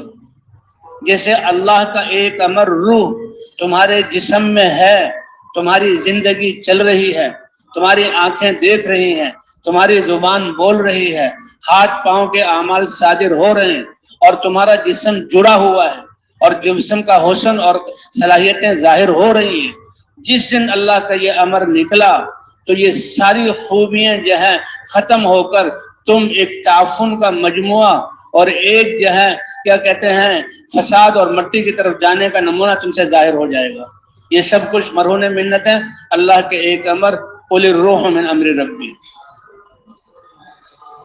کہ یہ نوجوان تھا، بڑی ایکسرسائز کی تھی، فٹنس اس کی بہت اچھی تھی، جسم اس کا فولادی تھا، مجال ہے رنگ میں آ کر اس کا کوئی مقابلہ کر سکے، لیکن کیا ہوا؟ دھڑام سے گر گیا۔ کیا ہوا کہ روح نکل گئی۔ وہ جو جس کے ایک موقع میں جو ہے دیوار کو توڑ دیتا تھا، آج وہ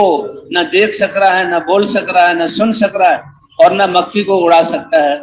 تو اللہ کے امر کی یہ ہے کرشمہ ہے کہ اللہ کے امر کی وجہ سے اعضاء جڑے ہوئے بھی ہیں اور اعضاء کام بھی کر رہے ہیں۔ تو اللہ کا دین اللہ کے اوامر کا مجموعہ ہے، اور اللہ کا دین اس کائنات کی روح ہے۔ دین پورے آب و تاب کے ساتھ محنت کرنے والوں کی محنت سے زندہ ہوا، تو اللہ نے دنیا کو امن کا گہوارہ بنایا، اور اللہ نے دنیا کو بھائی چارے والی زندگی عطا فرمائی، اور انسانیت کو اعلیٰ اخلاق دیے، اور انسانیت میں ایثار جیسا ہمدردی پیدا کی۔ حالانکہ وہ تو اپنے بیٹوں کا گلا گھونٹ دیتے تھے، وہ تو اپنی بیٹیوں کو زندہ زمین میں دفن کر دیا کرتے تھے، بیٹی ہونا عار تھا، اس کی وجہ سے وہ اتنے سخت دل تھے، لیکن اس دین کی وجہ سے کیسے اللہ نے ان کو ایثار اور ہمدردی عطا فرمائی۔ اللہ ان کا ذکر کریں وَيُؤْثِرُونَ عَلَىٰ أَنفُسِهِمْ وَلَوْ كَانَ بِهِمْ خَصَاصَةٌ، پھر تو ایثار کی وہ صفت پیدا ہوئی کہ خود جو ہے بھوکے ہوتے ہوئے دوسروں کو کھانا کھلاتے۔ اور یہ آیت وَيُطْعِمُونَ الطَّعَامَ عَلَىٰ حُبِّهِ مِسْكِينًا وَيَتِيمًا وَأَسِيرًا، مفسرین کرام جو اس کی تفصیل میں لکھتے ہیں کہ یہ کسی اور کا واقعہ نہیں، یہ حضرت علی اور حضرت فاطمہ کا۔ اس سے بہترین جوڑا کوئی نبیوں کے بعد کوئی ہو نہیں سکتا۔ حضرت فاطمہ حضور کی چہیتی جہاں بیٹی، اور حضرت علی جو بچپن ہی سے حضور کے ساتھ، حضور کے چچا داد بھائی، اور حضور کو کتنی محبت تھی۔ تو یہ ان نے روزہ رکھا ہوا، اور روزہ بھی معمولی سی کوئی سحری کھائی ہوگی اس پر، اور وہاں کی جہاں گرمی کا روزہ، اور افطار کے وقت کچھ چیزیں کھانے کی سامنے رکھی ہیں۔ دروازے پر ایک آواز اور صدا پہنچتی ہے، مسکین ہوں اللہ کے لیے کھانا کھلا دو۔ حضرت علی نے کہا فاطمہ یہ سارا کھانا اٹھاؤ اور جو ہے اس مسکین کو دے دو، ہم پانی سے افطار کر لیں گے۔ تو وہ کھانا دے دیا۔ پھر دوسرے موقع پر روزہ تھا، اسی طرح بیٹھے ہوئے تھے، اور افطاری کے لیے سامان پورے دن، اور پھر یہ تھوڑی کہ وہ آرام اور سوتے ہوئے دن گزارا۔ صحابہ کرام دن میں کتنا اپنے آپ کو تھکاتے تھے، کتنا دعوت کے میدان میں چلتے تھے، کتنا سیکھنے سکھانے کا عمل اور مسجد نبی اعمال سے آباد تھی۔ ان سب تھکاوٹوں کے باوجود اب یہ کھانا سامنے موجود ہے۔ ایک یتیم آیا، اس نے صدا لگائی یتیم ہے اللہ کے لیے دے دو۔ حضرت علی رضی اللہ، اے فاطمہ یہ کھانا اس کو دے دو۔ پھر تیسرے دن کے روزے کی بات، اور جو ہے وہ پھر اسی طرح کے جہاں افطاری سامنے بیٹھے ہیں، تو ایک قیدی آیا اور اس نے کہا قید سے چھوٹا ہوں، بھوکا ہوں اور وطن جانا ہے۔ تو یہ ایسا ایثار کہ اللہ نے قرآن میں ذکر کر دیا، وَيُؤْثِرُونَ عَلَىٰ أَنفُسِهِمْ وَلَوْ كَانَ بِهِمْ خَصَاصَةٌ، کہ ایسے ایثار والے کہ خود بھوکے ہوتے ہوئے اور اس کھانے کی اپنے لیے سب سے زیادہ ضرورت، لیکن وہ دوسروں کو ترجیح دیتے۔ تو بھائی حضور صلی اللہ علیہ وسلم کی اس دعوت والی محنت سے ایسے ایثار اور اخلاق، اور اتنے اونچے کہ اللہ نے اپنی رضا کا پروانہ اتارا۔ اب صحابہ کرام کے لیے سب سے بڑی قربانی کہ وہ اللہ کے نبی ایمان کی حالت میں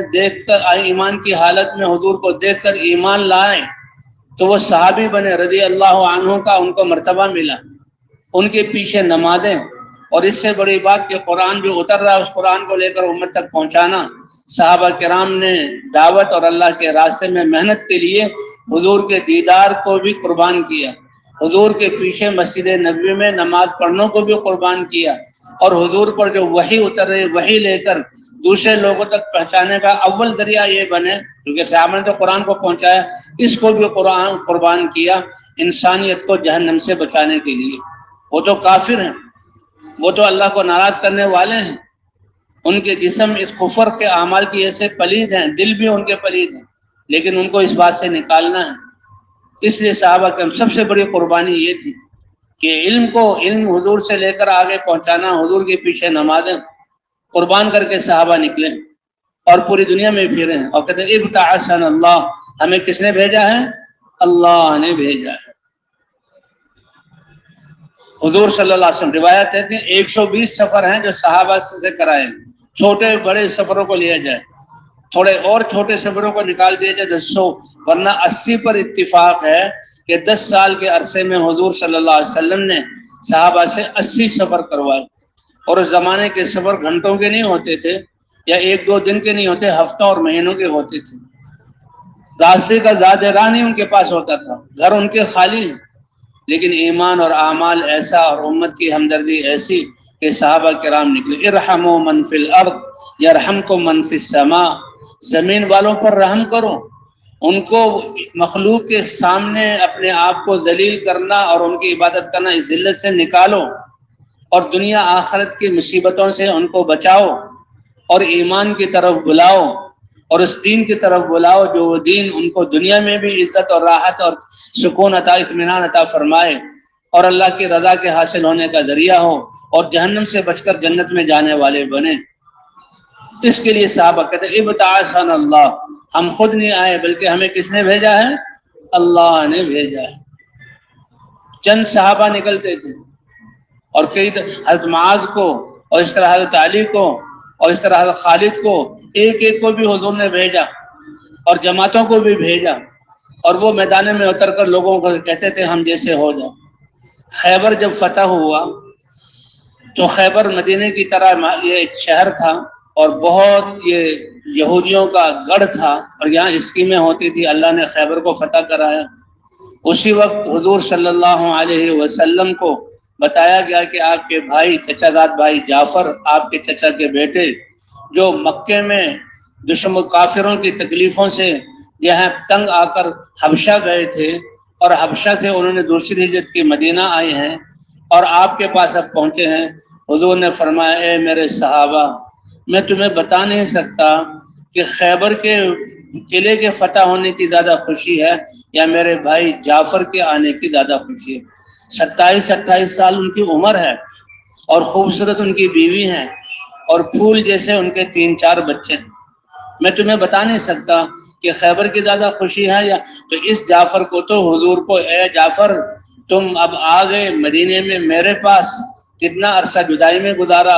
اور پردیسی پنے میں گزارا، اب تم میرے ساتھ رہو۔ نہیں، اس دین کے لیے قربانی دینے کی ضرورت ہے، اے جعفر تم اللہ کے راستے میں نکل جاؤ، اور میں اللہ کا نبی کہہ رہا ہوں کہ تم شہید ہو جاؤ گے۔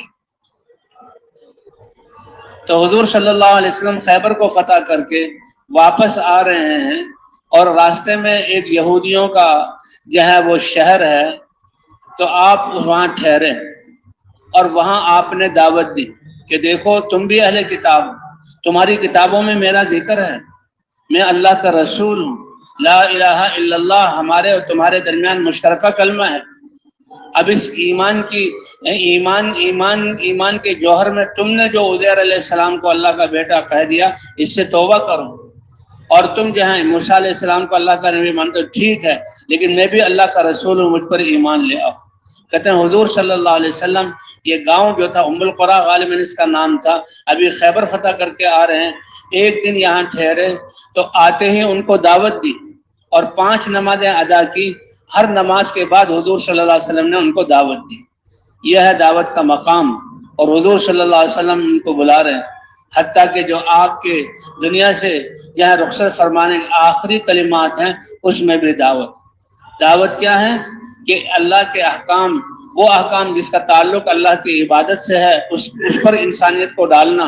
اور وہ احکام جس کا تعلق حقوق العباد سے ہے ان پر لوگوں کو ڈالنا۔ آپ نے 2 ایسے بہترین جملے کہے کہ الصلاۃ وما ملکت ایمانکم، اے میری امت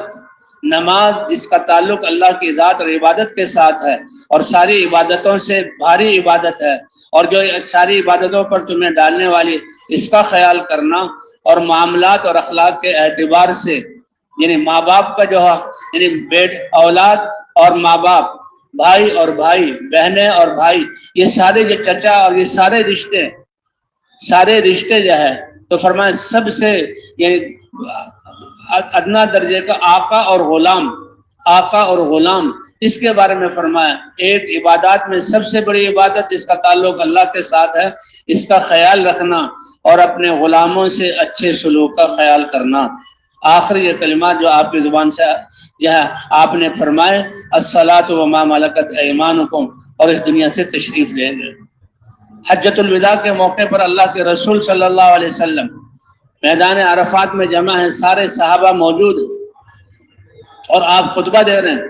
صحابہ کتنے ہزاروں کی تعداد میں تھے، اور پھر کوئی میدان نہیں تھا بنا ہوا کہ صحابہ اکٹھے ہوں، اپنی اپنی خیموں چھولداریوں میں صحابہ میلوں میں پھیلے ہوئے تھے، اور یہ آپ کا آخری خطبہ تھا۔ اسی لیے اس کو کہتے ہیں حجۃ الوداع، وہ حج کرنا جس میں حضور نے اپنی امت کو الوداع کیا۔ تو حضور جو خطبہ دے رہے ہیں اس میں اللہ کے احکام بیان کر رہے ہیں، صحابہ سمجھ گئے اور کہنے کأنہا خطبۃ مودع، اللہ کے رسول تو الوداع کر کے جا رہے ہیں، آخرت کے اللہ کے پاس جا رہے ہیں، اس لیے بڑا اہم خطبہ تھا۔ پھر اللہ نے معجزہ بھی ظاہر کیا، صحابہ جو میلوں میں پھیلے ہوئے ہیں، آپ کی آواز اللہ تعالیٰ آخری انسان تک ایسے پہنچا رہے ہیں جیسے سامنے والے سن رہے تھے، نہ کوئی اسپیکر ہے نہ کوئی ترجمان ہے، آپ کی آواز آخری انسان تک جا رہی ہے، اور اس میں آپ نے احکام بیان کیے، اور اس میں پھر ایک آخری جو اہم بات ہے، اے میرے صحابہ الا هل بلغت، دھیان سے میری بات کا جواب دو اور مجھے بتاؤ کیا میں اللہ کے رسول نے جو اللہ نے کہا تھا بلغ ما انزل الیک من ربک، جو آپ کی طرف جو اتارا گیا امانت سارے انسانوں کے لیے جو دین، اس کو اچھی طرح پہنچا دیجئے، بتاؤ کیا وہ دین میں نے اچھی طرح پہنچا نہیں دیا؟ ادھر اللہ فرمانے بلغ ما انزل الیک، بلغ تکلف کے ساتھ طاقت خرچ کر کے پہنچاؤ، اور ادھر اللہ کے رسول آج پوچھ رہے ہیں الا هل بلغت، کیا میں نے اللہ کا پیغام پہنچا نہیں دیا؟ قربان جائیں آپ کی محنت اور آپ کے مجاہدوں قربانیوں پر کہ صحابہ نے ایک زبان ہو کر جواب دیا بلا یا رسول اللہ، کیوں نہیں اللہ کے رسول، بلغت الرسالہ، اللہ کے پیغام کو پورا پہنچا دیا، وادیت الامانہ، یہ دین اور علم امانت تھا آپ کے پاس، اس امانت کو پورا ادا کر دیا، وجاہدت فی اللہ حق جہادہ، اور جیسے محنت کرنے کا حق تھا وہ محنت آپ نے اس کا حق ادا کر دی۔ اللہ کے رسول خوش ہوئے اور اپنی انگلی سے آسمان کی طرف اشارہ کیا اور کہا اللہم فشہد، اے اللہ جیسے میری امت اور آپ کے یہ برگزیدہ بندے تیرے نبی کے بارے میں گواہی دے رہے ہیں، آپ بھی گواہ رہیے کہ میں نے آپ کا پیغام پہنچا دیا۔ تو آپ نے تو پہنچا دیا، صحابہ نے اس کو پیغام کو قبول کر لیا، لیکن قیامت تک آنے والے انسانوں کا کیا ہوگا؟ جیسے اللہ نے اس امت کو چنا خیر امت، اسی طرح حضور صلی اللہ علیہ وسلم نے اس موقع پر الا، کان کھول کر سن لو، فلیبلغ الشاہد منکم الغائب، کہ تم میں سے جس تک بھی میرے دین کی جو بات پہنچی ہے، آج کے غائبین اور قیامت تک آنے والے انسان جو غائب ہیں ابھی آئے نہیں، ان سب تک پہنچانے کی ذمہ داری اور ان سب تک پہنچانے کے لیے محنت وہ میں تمہارے ذمہ کرتا ہوں، تم میں سے ہر ایک شاہد غائبین تک اس آیت اس کو پہنچا دے۔ لوگ کہتے ہیں کہ جی تبلیغ کر رہے ہیں بغیر علم کے، تبلیغ کر رہے ہیں بغیر علم کے، ایک اعتراض کرتے ہیں، حالانکہ اعتراض کا حق بنتا نہیں، وہ کہتے ہیں تو ابھی تو ہم تبلیغ نہیں کر رہے، تبلیغ کی صفات پیدا کر کے مذاکرہ اور نصیحت ہے، لیکن اللہ کے رسول کیا فرما رہے ہیں؟ بلغوا عنی ولو آیہ، ایک آیت بھی معلوم ہے اس کو دوسرے تک پہنچا دو۔ تو بھئی یہ تو یاد دہانی ہے، اور یہ ہے ایک دوسرے کو یاد دہانی کرا کر اس محنت پر کھڑا کرنا۔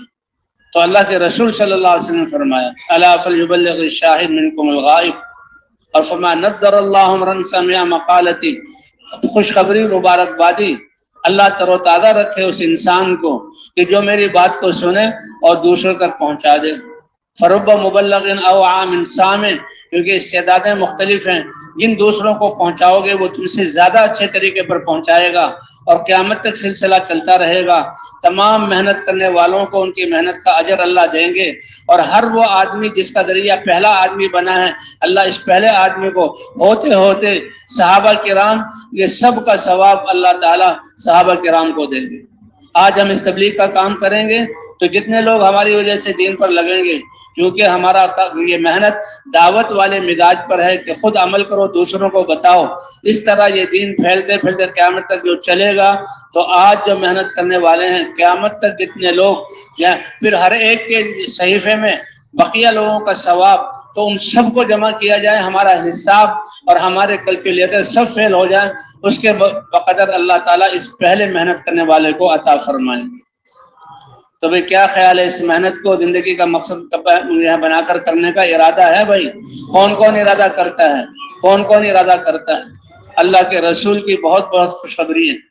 اللہ کے رسول نے فرمایا کہ اللہ نے عیسیٰ علیہ السلام کو وہی بھیجی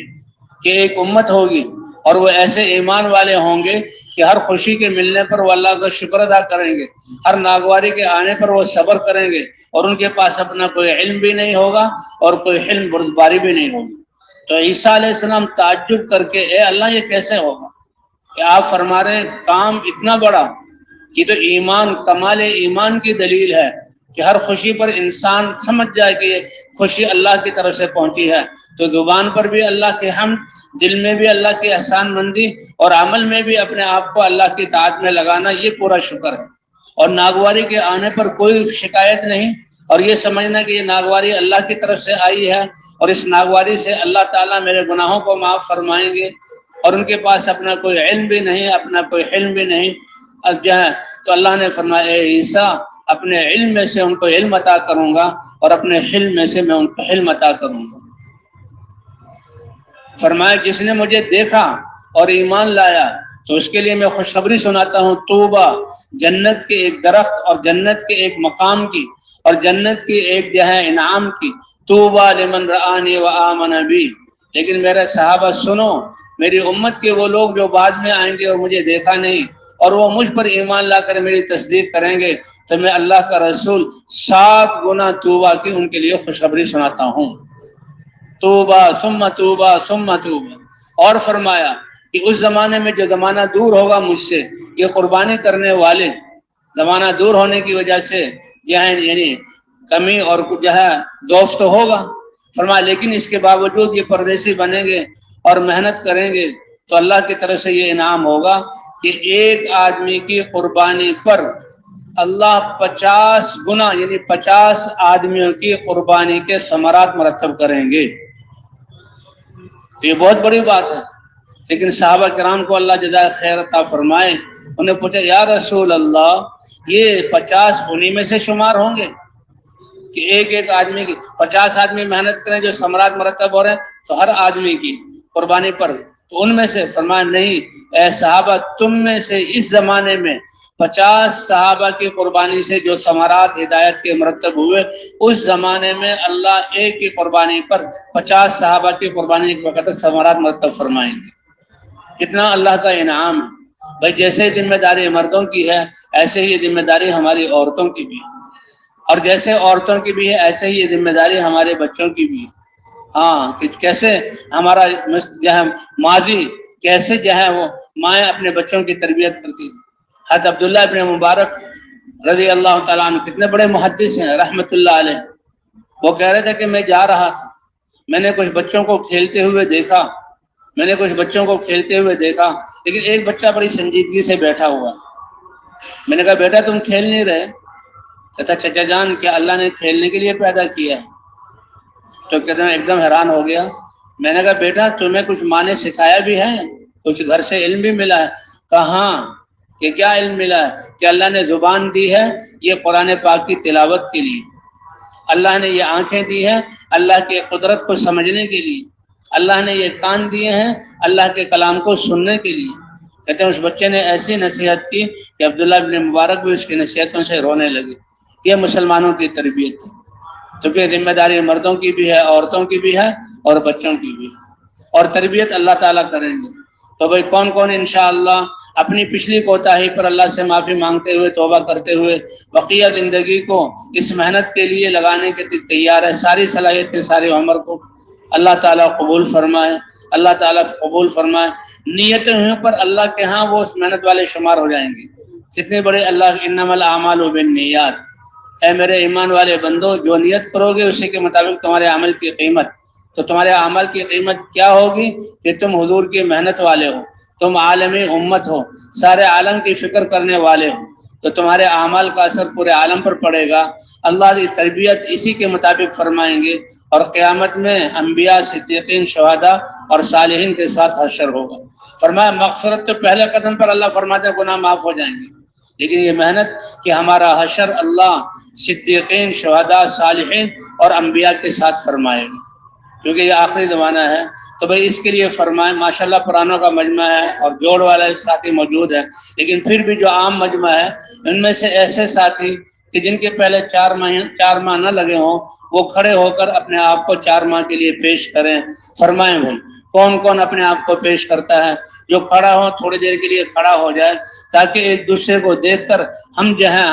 ہمیں کیا کہتے ہیں جذبات بڑھیں اور ہم اپنے آپ کو پیش کریں۔ فرمائیں بھائی جن کے 4 مہینے نہیں لگے وہ کھڑے ہو کر کے 4 مہینے پورے کر کے اور پھر ہم جائیں گے اور اس کام کو اپنی زندگی کا مقصد بنا کر کریں گے۔ ہمت فرمائیں بھائی، ہمت فرمائیں، اللہ کو دکھلائیں، اللہ کو دکھلائیں۔ اللہ ہم سے زیادہ، ہمارے ناموں کو، ماں باپ کو، قوم کو، علاقوں کو ہم سے زیادہ جانتے ہیں، صرف اللہ کو دکھلانا ہے۔ یہ اللہ تعالیٰ فرمائے بھائی کون کون تیار ہے؟ بھائی یہ تو ماشاءاللہ جن کے 4 مہینے کے لیے تیار ہیں، جو بیٹھے ہوئے یہ ہاتھ کے اشارے سے بتائیں کہ ہر سال 4 ماہ نقل و حرکت میں اور 8 ماہ اپنے مقام پر، ہماری زندگی کا مقصد اللہ ہمیں ابو بکر والا جذبہ عطا فرما دے۔ ابو بکر رضی اللہ تعالیٰ عنہ جیسی زندگی اور ان کی زندگی کی قیمت کہ جن کی ساری زندگی حضور کے ساتھ لگی اور حضور کو کتنی محبت تھی۔ فرمایا اینقص الدین وانا حی، کیا دین میں کمی آ جائے اور ابو بکر اپنی زندگی کو محفوظ کر لے؟ ایسا ہو نہیں سکتا۔ دین میں بال کے برابر بھی کمی آئے، اس کمی کو پورا کرنے کے لیے ابو بکر اپنی جان کو پیش کر دے گا۔ بال کے برابر کمی آئے، ابو بکر اپنی جان کو، اور واقعی ایسا ہی کیا۔ حضور صلی اللہ علیہ وسلم کے انتقال کے بعد کیسے حضرت ابو بکر نے کہ خلفائے راشدین کا زمانہ، مختلف حالات تھے، قیامت تک آنے والی امت کے لیے رہبری رہنمائی، کہ جو امت کو حالات پیش آئیں گے یا وہ ان حالات کے مشابہ ہوں گے جو ابو بکر کے زمانے میں تھے۔ امت کو جو حالات پیش آئیں گے وہ حالات ہوں گے جو حضرت عمر کے زمانے میں تھے۔ امت پر جو حالات آئیں گے وہ مشابہ ہوں گے حضرت عثمان کے زمانے کے حالات کے، یا حضرت علی رضی اللہ تعالیٰ عنہ کے حالات کے۔ اس کے علاوہ کوئی حال امت پر نہیں آئے گا۔ اللہ تعالیٰ نے حضور صلی اللہ علیہ وسلم کے سب سے بڑے صحابہ خلفائے راشدین کی سیرت کے ذریعے امت کو بتا دیا۔ تو حضرت ابو بکر صدیق رضی اللہ تعالیٰ کے زمانے کے بارے میں کہ حضور کی محنت سے یہ عمارت پوری ہو چکی تھی اور دین صحابہ میں کامل موجود تھا، لیکن حضور کے تشریف لے جانے سے وہ عمارت دھڑام سے نیچے کی طرف گری۔ تو لیکن حضور صلی اللہ علیہ وسلم نے حضرت ابو بکر صدیق رضی اللہ تعالیٰ عنہ نے 100% صحابہ کو نکالا اور چند دنوں میں پھر عمارت اسی طرح سے آب و تاب کے ساتھ کھڑی ہو گئی۔ اور جب عمارت مکمل ہو گئی تو حضرت عمر رضی اللہ تعالیٰ کا زمانہ اس عمارت کو دنیا میں پھیلانے کا ہے۔ اور میں خواب دیکھا ہے تو عمر نے کہ انہیں بہت بڑا لباس پہنا ہوا ہے اور وہ لباس پھیلا ہوا ہے۔ اس کی تعبیر یہ بتائی گئی کہ اے عمر، تمہاری وجہ سے اللہ تعالیٰ دین اسلام کو دنیا کے کونے کونے تک پہنچا دیں گے۔ حضرت عمر کے زمانے میں کہاں تک یہ دین پہنچا؟ تو انشاءاللہ آج تو اللہ نے ہمیں اتنے اسباب اور اتنی آسانیاں دی ہیں، اور اللہ تعالیٰ نے یعنی علم بھی ہمارے لیے جمع کر دیا۔ انشاءاللہ ہم محنت کریں گے تو اسی طرح آج بھی اس محنت کی تاثیر وہی ہے جو حضور صلی اللہ علیہ وسلم کے زمانے میں۔ تو اس کو مقصد بنا کر کریں گے نا انشاءاللہ، اللہ تعالیٰ قبول فرما۔